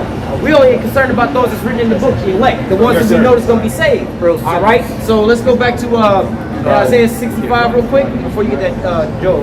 Read 65 and 12 and then going down. This is the book of Isaiah 65 verse 12. Therefore will I number you to the sword, and ye shall all bow down to the slaughter. Now this is being directed to those people on the side, the so-called Negroes, Latinos, and Native Americans. The Most High say we finna kill 2/3 of our people who didn't want to hearken, who didn't want to listen, who didn't want to come back into this. They just want to walk by and everything else. All right, he said, I'm going to number you all to the sword, because when I called, this is part of the calling. We out here on the highways and the byways. You heard the calling from all the way around the block, right? Yes, sir. You said the Spirit led you over this way. But you see how our people, they walk right on past. Salvation is right there. They walk right on past, man. Like in the olden days with Noah and the ark, the ark door right there, they just walk right on past, man. And then boom, same thing. They didn't know it was gonna rain. Hey, but the Lord had them blinded because when it did rain, they was all trying to get on that bad boy, man. And now they don't believe that it's going to rain again. Hey, show them that sign, because it's going to rain again. We're telling you it's going to rain. Yeah, it's going to rain those missiles. I know it's going to do Nah, something. let me show you what it's going to rain right there. It's going to do something. It's going to rain missiles. That's fire and brimstone. Yeah, it's going to rain. Did not Sodom and Gomorrah? What happened? It rained fire and brimstone. It's about to rain. Fire and brimstone. Yeah, I know it's going to do something, and it's uncomfortable. I'm uncomfortable where I'm at. Okay, I know what's right. This is right. What y'all do is right. Y'all powerful, righteous brothers to the Lord. Y'all prophets. But yet, I'm not living right. Hey, well, we're going to get back into, because you had to ask the question about how to get saved, so we're going to get there. Read the next verse. Isaiah 65, continuing. Ultimately, you have to come back and to serve the Lord. The Lord is going to be your ultimate protection in that hedge. That's what he was telling you. Repent. All right, there's a way out. There is a way out. All right? And like he said, if you serve the Lord, what does that make you? A servant, right? Servant of the Lord. Yes, sir. That's why he said that, right? Isaiah 65 and 12. Therefore will I number you to the sword, and ye shall all bow down to the slaughter. Because when I called, ye did not answer. When I asked you to serve me, you ain't want to serve me, right? Yeah, yes, sir. So this is going into the 2/3. You got the children of Israel, but this is one group, right? Hey, when I called, you kept forwarding me to the voicemail. Right? But then there's going to be a point in time when you call me, and I didn't change my number. You see what I'm saying? I'm going to show you the same love you showed me. Right? You ever been in a relationship with a woman or something like that? Every time you call her, try to make plans with her, she always flaking. And one day you just change up your whole spirit. She try to call you, hey man, I need a ride, I need this. Nah, I ain't got time for you right now. You got a whole different spirit towards it. At that point, you done moved on. Right? This is why 2/3 of my people want to be put to death. Go ahead. Reads on. It says, but when I spake, ye did not hear, but did evil before mine eyes, and did choose that wherein I delighted not. Right, all the Most High is asking you to do, the churches, they ask you to keep putting money in the collection plate. The Most High told you to do what? In this scenario, you ain't paying us nothing but attention. You see what I'm saying? You sacrificing your time right now. They want you to come in there with the money and everything else like that. Hey, the Most High say, hey, just pay attention, right? So go ahead. Now we're going to give you the flip side now. Those are the ones that didn't want to answer the call. All right, they're going to be numbered to the sword. They're going to get cut off and die. Right? Go ahead. That's the other side. Yeah, because this is because you earlier you asked how if you don't take that how to eat and stuff like that. Well, this is the answer to your question. It's more scary that scripture you just read because I know I'm not I know don't take the COVID shot. I know that's my spirit don't feel it. But at the same time, I'm not answering the call of the scripture you just read. I'm doing the opposite. I'm drinking, smoke crack. That feels good. That's gonna feel good. Fornicating with different women. That's feeling good. I'm not doing what he. Well, that's the personal problem. You got that's between you and the Most High. We're just here to give you the message. But hey, keep going, brother. Yes, sir. It's the book of Isaiah 65 and 13. Therefore, thus saith the Lord Yahweh, behold, my servants shall. Hold on. He said first he was reading about when I called you didn't answer, right? So Yes, he wasn't serving the Lord. Yes, sir. Read that again. Isaiah 65 and 13. Therefore, Very next verse. Go ahead. Therefore, thus saith the Lord Yahweh, behold, my servants. My who? My servants. My who? My servants. His servants, those that serving the Lord, right? Making their sir. bodies a living sacrifice, right? Going out to the highways and the byways and bidding them to the marriage, right? Go ahead. Behold, my servants shall eat. Right, so we coming into a time where they cutting off certain things. You ain't going to be able to buy yourself, say if you have this here thing in your arm. But the Lord said, guess what? My servants. I heard that. Right? Keep going. Read that Well, again. that's the answer there. Behold, There's more. behold, my servants shall eat, but ye shall be hungry. Right, the ye that's going to be hungry is the ones that didn't answer the phone call. Yes, sir. right? So they think I got all this here money, I got this, and that. Y'all some bums out there. I'm a billionaire. I'm a Jay-Z. I'm a Bill Gates. I'm all these different people, right? But the Lord said, hey, I'm in control of all these things. The ones that serve that me. ain't gonna fly. You know what I'm saying? That ain't gonna fly me, and I know it's not. And the Lord said, hey, the ones that serve me, the underdogs that's out there, the ones that can't go to the store and buy and sell these things, Yeah. I got many miraculous things. You can go back into the scriptures. We got plenty of the things written 4 times written for all and not understand. The Most High can bring birds to feed us. The Most High can bring any of these heathen out there that's got this in there that want to come and serve us and give us food from buying out on certain things like that, man. That's good. You got something? In the book of Luke chapter 12, verse 22. Luke 12 and 22. All right, and this is Yahushua speaking. Okay, Yes, sir. you know that. Remember, that's what we call Christ. That's the true name. Yes, sir. This is his words.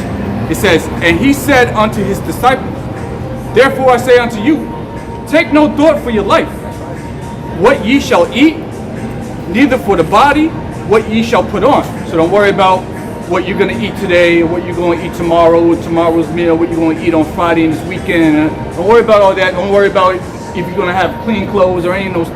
Don't worry about it. It says, for life is more than meat, and the body is more than raiment. Raiment meaning clothes. Yes, so sir. life is more than just eating and filling your belly with food and putting on clothes. Okay, the body is more than just that.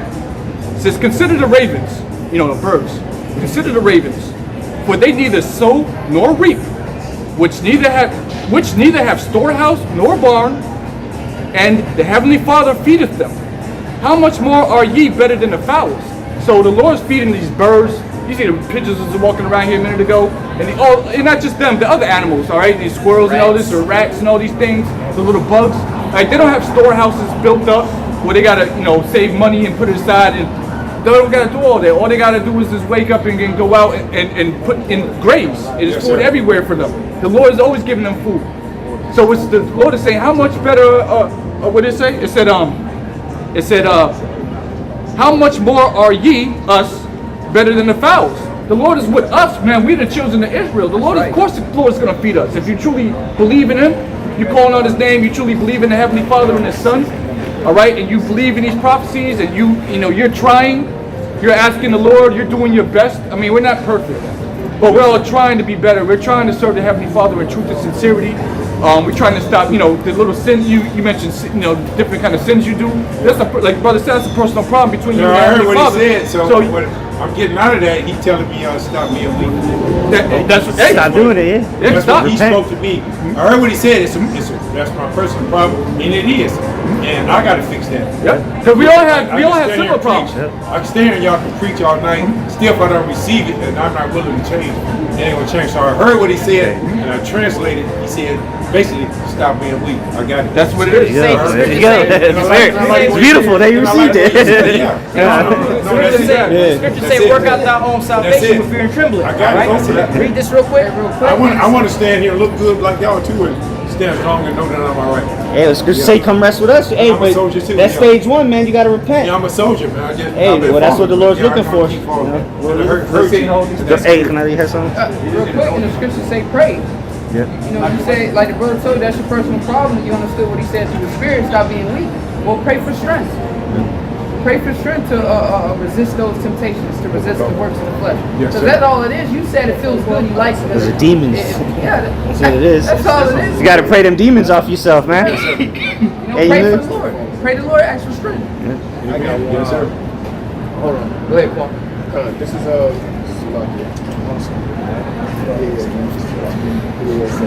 Hey, well, you know what? Let's put up blessings on the brother, man. Yahweh. Ba'ashim. Yahweh Shai. Baba Kashar. Baba Kashar. Baba Kashar. Rapah. Wa. Barak. Latha.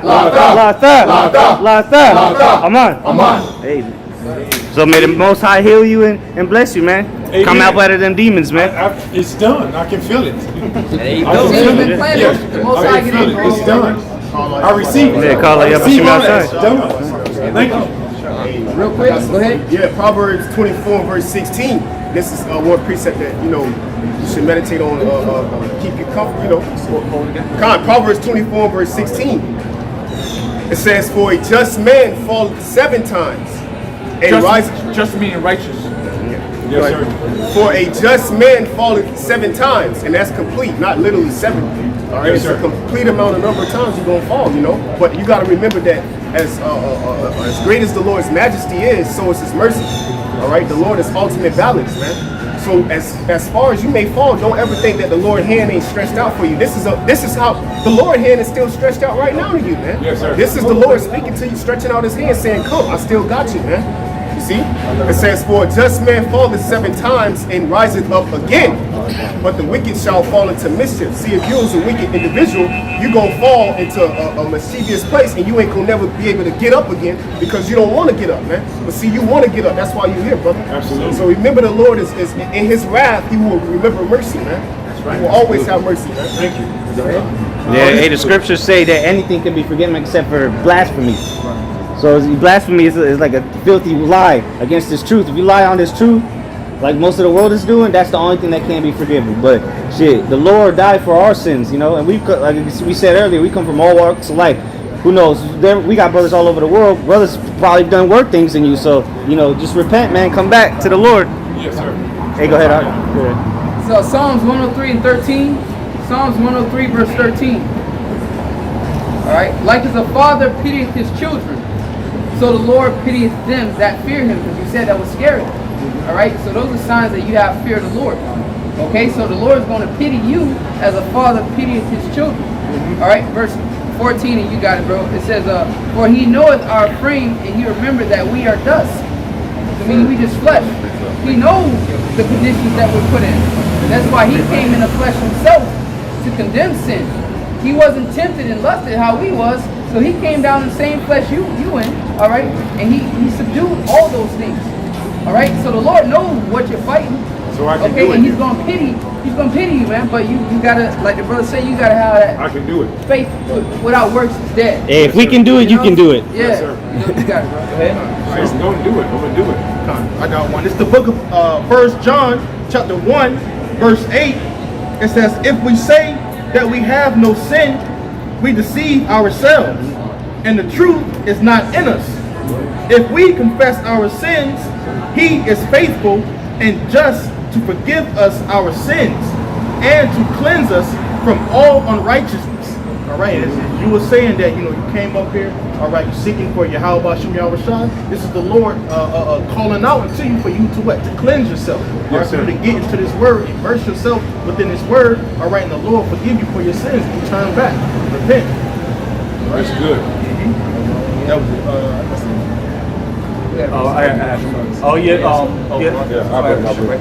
According to what you just said, you said you believe that you was healed. All right, this is Luke chapter 7, starting at verse 6. Then answered,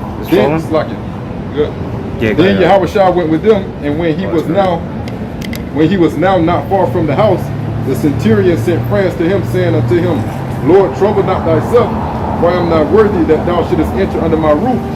Wherefore neither thought I myself worthy to come unto thee, but say in a word, and my servant shall be healed. For I also am a man set under authority, having under me soldiers, and I say unto one, go, and he goeth, and to another, come, and he cometh, and to my servant, do this, and he doeth it. When Yahweh heard these things, he marveled at him, and turned him about, and said unto the people that followed him, I say unto you, I have not found so great faith, no, not in Israel. Yes, sir. So ultimately, hey, we have to, how do I say, openly confess to the Lord, hey, we need help, man. You know what I'm saying? First and foremost, you come back to the Lord will, you take that first step, the Lord will guide you, put it that way. You know, long story short. You know, it may, grab that what I was bringing out there. This kind of sums it all up, right? You gotta believe that the Lord is going to heal you. That He can, yeah, that He will. I know He's able, and I want it. I definitely know He's able, and I want it. We got a quick one for you to sum it all up right here. Yeah. This is the book of Hebrews 6 and 10. For the Most High is not unrighteous to forget your work and labor of love. Right. So ultimately, we're gonna finish that off. But ultimately, hey, the Lord knows we but flesh. He see you taking that how you say that righteous, wholesome attempt, you know, out of truth and sincerity. Yes, sir. All right, we're gonna slip, we're gonna fall, we're not gonna be perfect. But if you do it in truth and sincerity, hey, the Most High, read it again. It's the book of Hebrews 6 and 10. For the Most High is not unrighteous to forget your work and labor of love.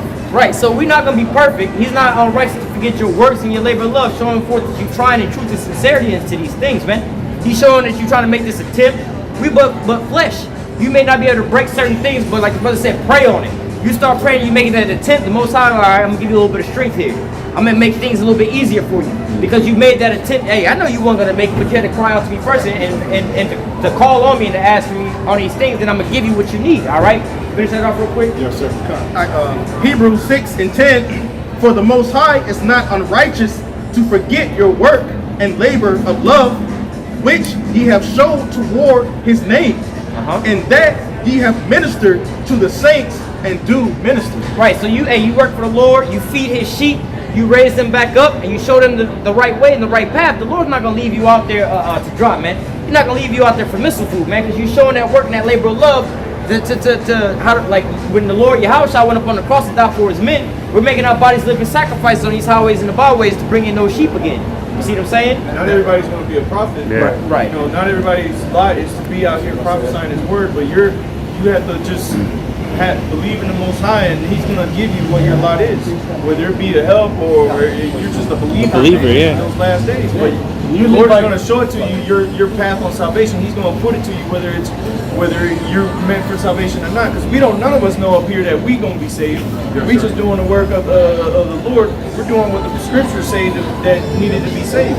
You know, but at the end of the day, the Lord has many offices.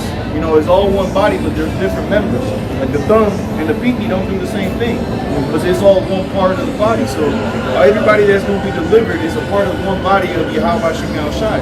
So the Lord is going to put it on your spirit of what you need to do to receive salvation, and then you just got to go with the Spirit. That's all it is. You got to lead by example. You know, you're not going to be like the brother just saying. You may not be a teacher, but you're a firm believer in the Heavenly Father Yahweh through His Son Yahweh Shai. So you're walking, you're leading by example. So you're putting off all the things that were plaguing you before, and it's changing you as a man. And the Lord's going to start dealing with you more. He's going to start supping with you. All right, you know. All of us have that same testimony, but none of us know we are truly the men of the Lord. So what are we doing? If you go into the book of 2 Peter, the 1st chapter, it says we have to give diligence to make our calling and election sure. So you got to be doing something for the Lord to make your calling and your election sure. Like you're confident that you're going to be out of here when the destruction comes. You got to be doing something for the Lord. So whether it's just giving up the drugs or whatever the case is and calling on the name, maybe that's enough for you. But none of us know what your measure is. None of us know what the next man's measure is. You have to figure that out yourself. Yeah, one thing we can definitely tell you is repent, for the kingdom of heaven is at hand. That's one thing we can tell you for sure. And like the brother said, who knows, you know, but one thing is you got to change your ways.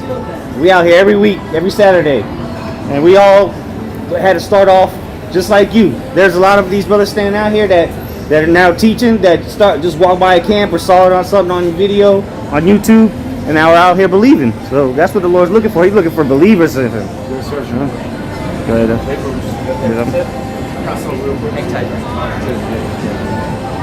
This is Revelation 3:20. Revelation 3 verse 20. Behold, I stand at the door and knock. If any man hear my voice and open the door, I will come in to him and will sup with him and he with me. Hey, really, if you make that first attempt, hey, the Most High, again, like the brother just read, hey, you knocked at the door, hey, I'll do the rest. You know what I'm saying? You make that first attempt, you show up. You know, they have certain things like that in movies and stuff like that. They say, hey, look, you want to learn how to do this and that, just show up the next day and then we got the rest ready. Oh, you about to start your first day of work somewhere? They're like, look, what should I wear and everything else? What kind of, hey, just show up to work. We'll provide you with the uniform. We'll provide you with the training. We'll provide you with everything else. Yes, sir. You have to take that first step first and foremost, all right? Paul? Yeah, real quick. Isaiah 55 and verse 6. Isaiah 55 and verse 6. Seek ye the Lord while he may be found. Call ye upon him while he is near. Let the wicked forsake his way, and the unrighteous man his thoughts. And let him return unto the Lord, and he will have mercy upon him, and to our power, for he will abundantly pardon. Man, yes, thank you. He'll abundantly pardon, man. The Lord will forgive you, man. All the things you used to do in the past, man, He'll forgive you for that stuff, man. He'll bring you. He'll bring you into salvation. Okay, you know all the crap that we used to do in the past. The Lord will forgive us if we're truly sincere. Seek ye the Lord while He may be found, which is also saying that that's alluding to a point saying that there's going to be a time on this earth where the Lord isn't going to be found. Call ye upon Him while He is near. How is the Lord near? His prophets are out here. The Lord isn't going to come down and manifest here in the flesh. He speaks through men. All right, and there's men on the earth that are speaking through that are the oracles. What was that he just read? You remember? Yes. Where you just read it again? Yes. Yeah, read it. Isaiah 55 and verse 6. I got another one. Seek ye the Lord while He may be found. Call ye upon Him while He is near. Let the wicked forsake his way, and the unrighteous man his thoughts. So it says, let the wicked forsake his way, man. So we were wicked. Okay? Unrighteous man, his thoughts. Yeah. Is that what you're saying? That's Yeah, what read it it said, again. yeah. Just read that last part. Yeah. Verse 7, let the wicked forsake his way, and the unrighteous man his thoughts. The unrighteous man is thoughts. So right now you're saying that you're living an unrighteous lifestyle. So the Lord is saying to forsake that lifestyle. Yes, sir. Forsake those unrighteous thoughts. And just get cleansed. The way you get baptized is through being washed with the word. We're baptizing you now. This is baptism. This is a baptism. Yeah, and I'm feeling it. You feel it, right? Yeah. I'm feeling it. I remember that day when I first felt it. I'm feeling it. Yeah. Major. And here's another. Was that it? Here's another scripture to go right off of that. So this is in the book of Sirach or Ecclesiasticus chapter 5 verse 7. It says, make no tarrying to turn to the Lord, meaning don't wait. When it says to tarry, that means to put off. So it says, make no tarrying to turn to the Lord, and put not off from day to day. For suddenly shall the wrath of the Lord come forth, and in thy security thou shalt be destroyed. This is in the Bible. And perish in the day of vengeance. The day of vengeance is the day when the Lord, when Jesus, the world called Jesus comes back. But they be like, oh, Lord Jesus comes back. That's Yahushua. Yahushua comes back. He's not coming back to hold hands with everybody. He's coming back to bring a sword. He's coming back to make war with the so-called white man. And in my day of security, when I think I'm secure. Well, you think you're straight and everything is fine, and then the Lord's going to destroy you because you wasn't even. You came up here in front of the prophets of the Most High. You listened up here for 2 hours straight, and then you went right back out there and still committed sin for no reason. Like, I'm not saying that you're going to do that, but people have done it. Okay, I've done that. I've done the very same thing. I've done it. So, but now the calling, you got to make your calling sure now. Now you're going to be held. Everything that happens after here today, you're going to be held accountable for. Yeah. So you either get right or die. That's the main message. You know, get right or die. Get right or die. Yeah. Yeah. Hey, that's what the scriptures say. How's it go? Through the fear of the Lord, we persuade men. So we're supposed to put the fear of the Lord in you. Yeah, that's it. It's Sirach 18, or Ecclesiastes chapter 18, or I'll read 13 and 14. It says, the mercy of man is toward his neighbor, but the mercy of the Lord is upon all flesh. He reproveth, and nurtureth, and teacheth, and bringeth again as a shepherd his flock. You know, the points where Yahushua came for us to gather back his lost sheep. You know, the Lord came back to gather his sheep, and he do that by the word. You know, it says, if any man follow me, you have to also take up your cross, you know, and follow after. You know, your cross, whatever you're dealing with, you're fighting. Yes, sir. When you're burdened, you know. Here, verse 14, it says, Sirach 18, verse 14, it says, he have mercy on them that receive discipline. You know, it says, and diligently seek after his judgment. So the point is, he has mercy on those that give an effort. Discipline going into disciple. Again, you have to what? You have to fight.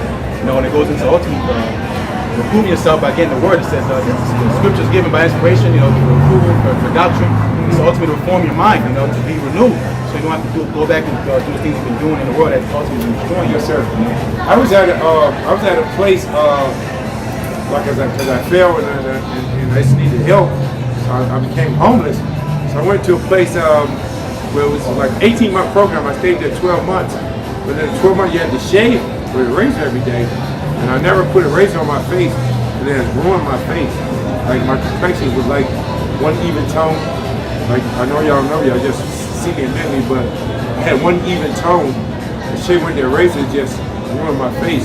But if you didn't shave every day, after you eat breakfast, they look at you, and they see you didn't shave, and as you did you shave, and you didn't shave, you put on some discipline, and had to do some stuff. Yeah, all your complexion, everything gonna come back soon, man. You're not there no more, right, though? sleeping at the park right now. Oh, You gotta okay. shave no more. I'm sleeping outside. Let I your got a beard grow job, out. but I'm sleeping outside because Hey, that's how a lot of people are gonna be soon. So trust me, a lot of people out here, they think it's all fine and dandy. A lot of people gonna be homeless very All soon the people that live in that and starving to death. yeah. This is the things we telling people about, man. But so you got one up on most people. Yeah. You know, you already know what it is to be living on the streets. I know I turned this corner. Yeah. And I thought I was going one way. Really, I was gravitating towards the liquor store. And then I saw y'all out here posted up. The Spirit just told me to come from the list. I got something for you, brother. This is James 1 verse 21. It says, wherefore lay apart all filthiness and superfluity of naughtiness, and receive with meekness the engrafted word which is able to save your souls. But be ye doers of the word, and not hearers only, deceiving your own selves. So once again, you know, the reason why I'm bringing this out is because not only is this word able to save your soul, but because the fact that when you leave after this camp, of course you're going to be tempted.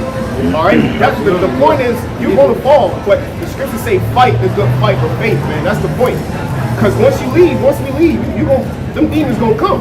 It's going to be tempting. Oh, hey, it's going to be tempting now more. That's how it always is. That's how it always is. The nicotine demon, the smoke demon, once you come around this truth, those demons get heavier. Now everybody asking you want to smoke, you want this. Hey, what's up? You changing. So the point of that is, receive this word that is able to save your soul, but now you have to do what you know now, man. Yes, sir. You have to apply the scriptures. Now you got to apply the fear, apply the faith in this fight, because you at war, man. You see, so now you got to put on the armor of Yahweh Shah, like the brother said, you got one up on people, because now you know the names of the Heavenly Father, His only begotten Son, and that's how you're going to get out of here. In the prophecies, man, what not to take. Right. So you got it, bro. All you need to do now is have faith and fear. Thank you, I'm at war. Thank you. I got That's what it is. There's another one for you. This is straight war for real. There's one more for you, brother. This is in the book of St. John, chapter 15, verse 22. And this is Yahweh Shai's words. St. John 15 and 22. If I had not come and spoken unto them, they had not sinned. They had not had sin. But now they have no cloak for their sin. So now, in other words, since we spoke unto you, like before, like you didn't hear this word before. You didn't hear it broke down like it was broken down today, this hour. So you hadn't really sinned before because you didn't really know. You kind of knew because the Spirit was on you, but now you're being told. So now there's no cloak for your sin. There's no covering for your sin. So if you continue to go out there and destroy yourself, your body, and do all these wicked things that you're saying you're doing, then the Lord's going to bring judgment upon you. This is in the gospel. This is in the Saint. This is in John, St. John, Book of John. No cloak for your sin once you've heard it. Right. There's no cloak for your sin. So once you've heard this, there's no more cloak for your sin. So I hope you understand the severity and the gravity No, I of got today. it. It's on me. I got it. Okay. I receive that. It's on me. Yeah. If I go out here and be stupid, I might not see it tomorrow morning. But the Lord is merciful. Yeah. So all these things that we're talking about right now, it should scare you. It should put some fear in you. But maybe. But the Lord is so merciful. The Lord is our Father. He's our Father. He got our back, and He's gonna make sure you eat. He's gonna make sure you have a place to stay. He's gonna make sure you might even give you a woman. Yes, sir. All right, but you gotta stop the bullshit, bro. All right, today's the day, man. I mean, you're not gonna be perfect after today. None of us are perfect here. We still sin and make mistakes. Yes, sir. However, we understand, and the Lord, we're doing the work, and it's a different level. But right now, since you're just understanding this, you gotta put all your faith into the Most High Yahweh, Bahashim Yahweh Shai. After today, the Lord is going to be counting on you to be a servant. All right? You may not be out there on the street corners doing all this, but you are the light. Like, you're a beacon of light. So everywhere you be walking up and down the street, you're going to have light around you that maybe the people can't see it, but they know there's something different about you. Yes, sir. You're going to be different. You're going to have a different presence. You're going to start cleaning up and being different. And the Lord's going to start blessing you. Yes, and then when the end comes, and the end could come by Sunday. I'm just gonna be real with you. The way shit is going on in the world right now, by Sunday night, we might be in martial law or something crazy. You know what I mean? Something's gonna happen soon. Something's about to happen out here. Something major, something bad is going to happen here. Believe it. And all this stuff that we're bringing out, all these prophecies that we're going into, we can go on RT News, we can go on USA Today and look at all these different things that are happening in the world. It's real. Okay, so something really terrible is about to happen in America. That's right. Something horrible. I believe that. I'm talking about all these people are going to get I put want to to be in death. right standards when it happens. Because I know something bad will happen. Hey. It's going to get ugly. Like everybody celebrating partying. Yeah, exactly. It turns As in the days of Noah. Days of Noah. Hey, but until we stop coming out here, because the Lord's gonna bring a famine of the world, we're not gonna be out here too much longer. But until then, we'll be out here every Saturday. So you can show the Lord. Start by showing Him that you believe. Come out here every week. Come hear the word of the Lord every I'll week. meet you next Saturday. We out here 3:30. We'll be out here at 3:30. Between 3:30 to 4 o'clock, we out here till 6:30. We out here every week preaching the word, man. Just like when our Lord and Savior was walking around, this is what He was doing right here with His disciples. We've been doing this for years. Yeah.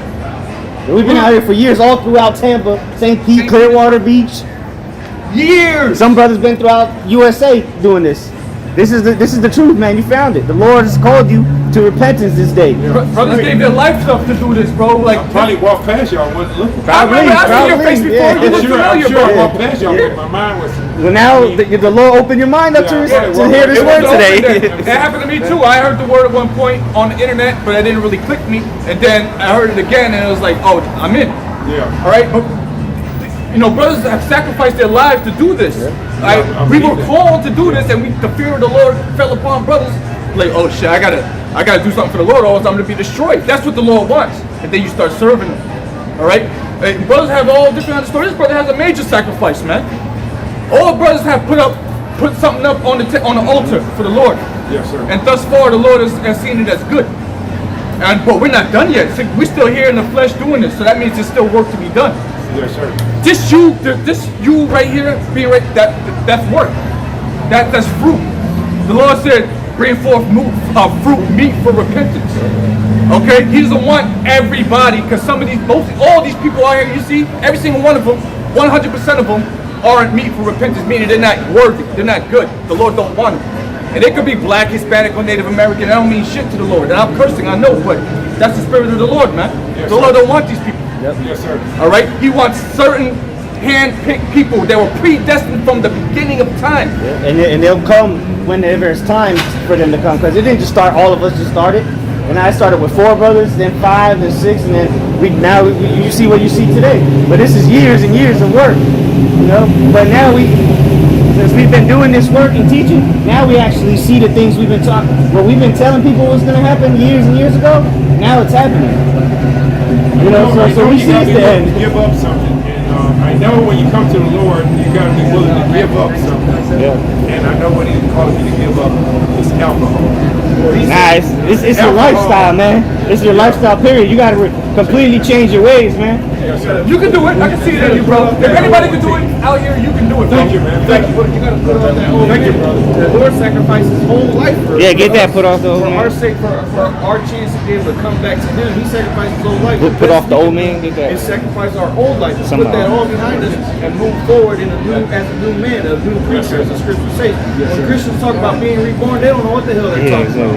To be reborn means to put off that old man. Now that old man is dead. But now you become a new creature. You're reborn in the spirit of the Lord and His only begotten Son, Yahweh Shem Shine.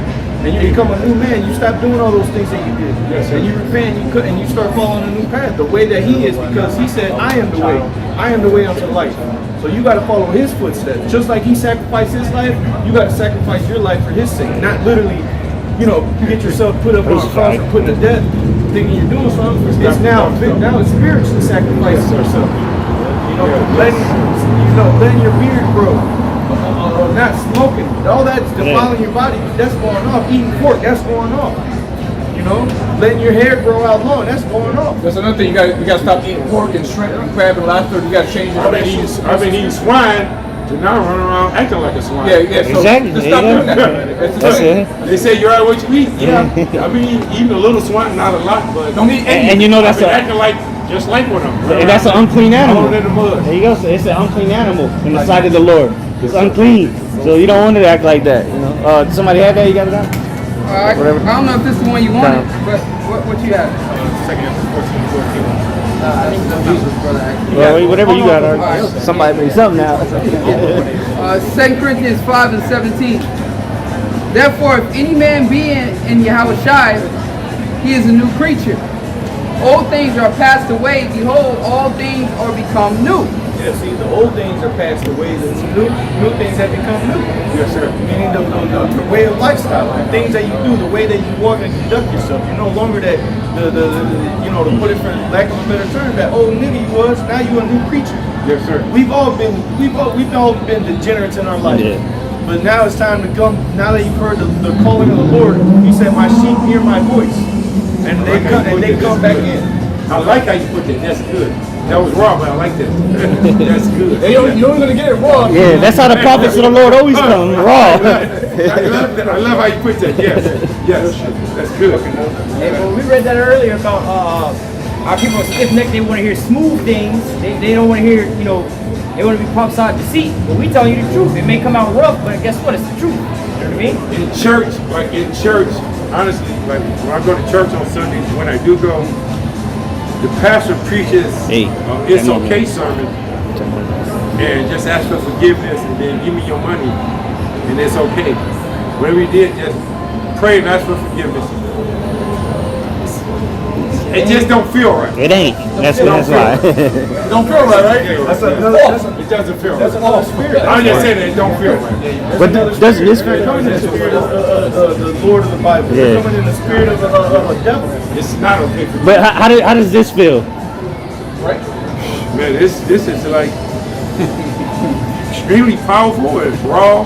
It's uncut, and it feels like the truth.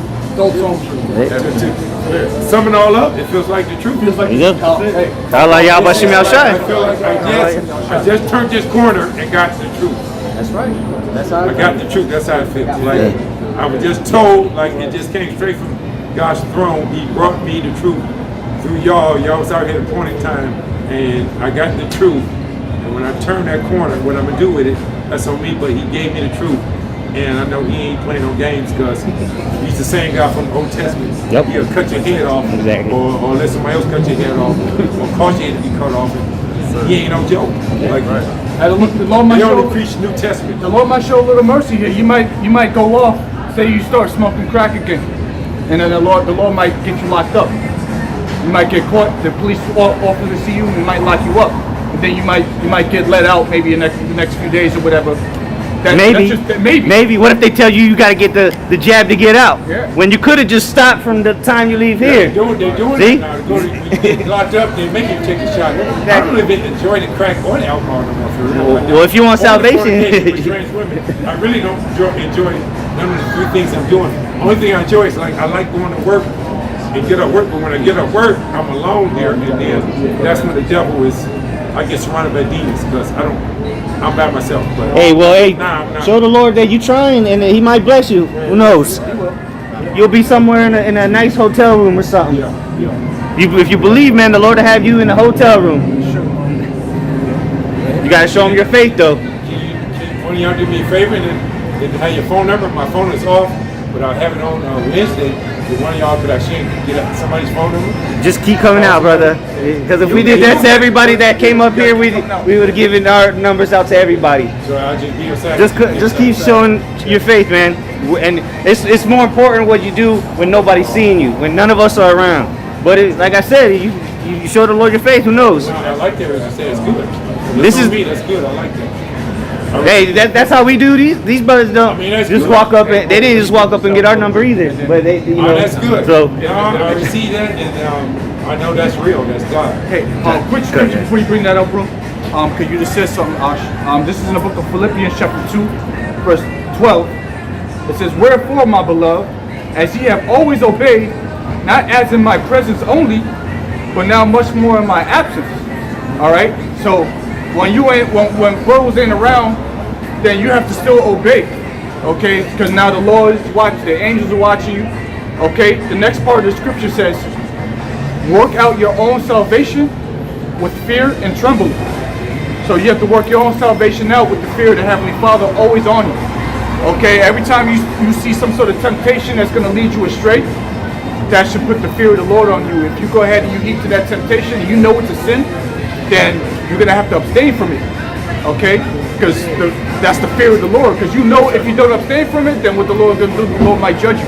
Yes, sir. He might slap your hand, or He might take your life. You don't want to play that game.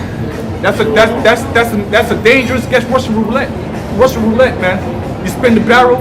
May not be one in the chamber, but there might be. And you blow your brains out. And I know he's capable of doing either one. Absolutely. God, He can slap your hand. He slaps your hand all the time. Or like you say, he can take your life. He'll require your soul back to the spirit world. Wow. Start 17. Bro, we will close out with this over here. All right, this is what we're gonna leave you with right here. All right. This is week 8. We were set up to be watchmen and to give you this word, and what you do with it, that's on you. Let's go ahead and close out with that.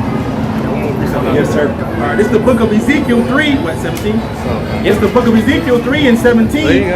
Son of man, I have made thee a watchman unto the house of Israel. Therefore, hear the word at my mouth and give them warning from me. Right, so the Lord set us up to be watchmen unto the house of Israel. We've been set up to give you warning of the things that's coming to pass, right? Yes, sir. So we've been giving out the warnings and everything else like that, right? This is our job. Go ahead. Reads on. When I say unto the wicked, thou shalt surely die, and thou givest him not warning. Right? So if we wasn't on the highways and the byways telling you about this here sign, right, then the blood's going to be on our hands. Go ahead. It says, when I say unto the wicked, thou shalt surely die, and thou givest him not warning, nor speakest to warn the wicked from his wicked way to save his life, the same wicked man shall die in his iniquity, but his blood will I require at thine hand. So when the Lord set us up to be watchmen, we had to be out here making our bodies living sacrifices. So when you turn that corner looking for truth, we was already here. See what I'm saying? But if we wasn't here, like Scripture say, you would still die in your wickedness, but the blood will be on our hands. Right? Keep going. Verse 19. Yet if thou warn the wicked, and he turn not from his wickedness, nor from his wicked way, he shall die in his iniquity, but thou hast delivered thy soul. Right, so again, we were set up as the watchman to tell you and to warn you, and it's up to you what you're going to do. We gave you, you know, the certain things you may need to do to be able to maneuver. It's like if we told you, hey, the lotto numbers tomorrow is 6, 7, 8 for $1 billion, right? And you don't play those numbers, that's on you. We gave you the numbers, but that's on you for not applying that. You see what I'm saying? But if we give you the numbers and everything else like that, hey, the blood's off our hands, and how you take it is how you take it. Is that it on that? That's inside, yeah. 19. It says, yet if thou warn the wicked, and he turn not from his wickedness, nor from his wicked way, he shall die in his iniquity, but thou hast delivered thy soul. Right, so hey, this is our job to get the blood off of our hand, to go warn the children of Israel of the impending judgment, the dangers and things like that, man.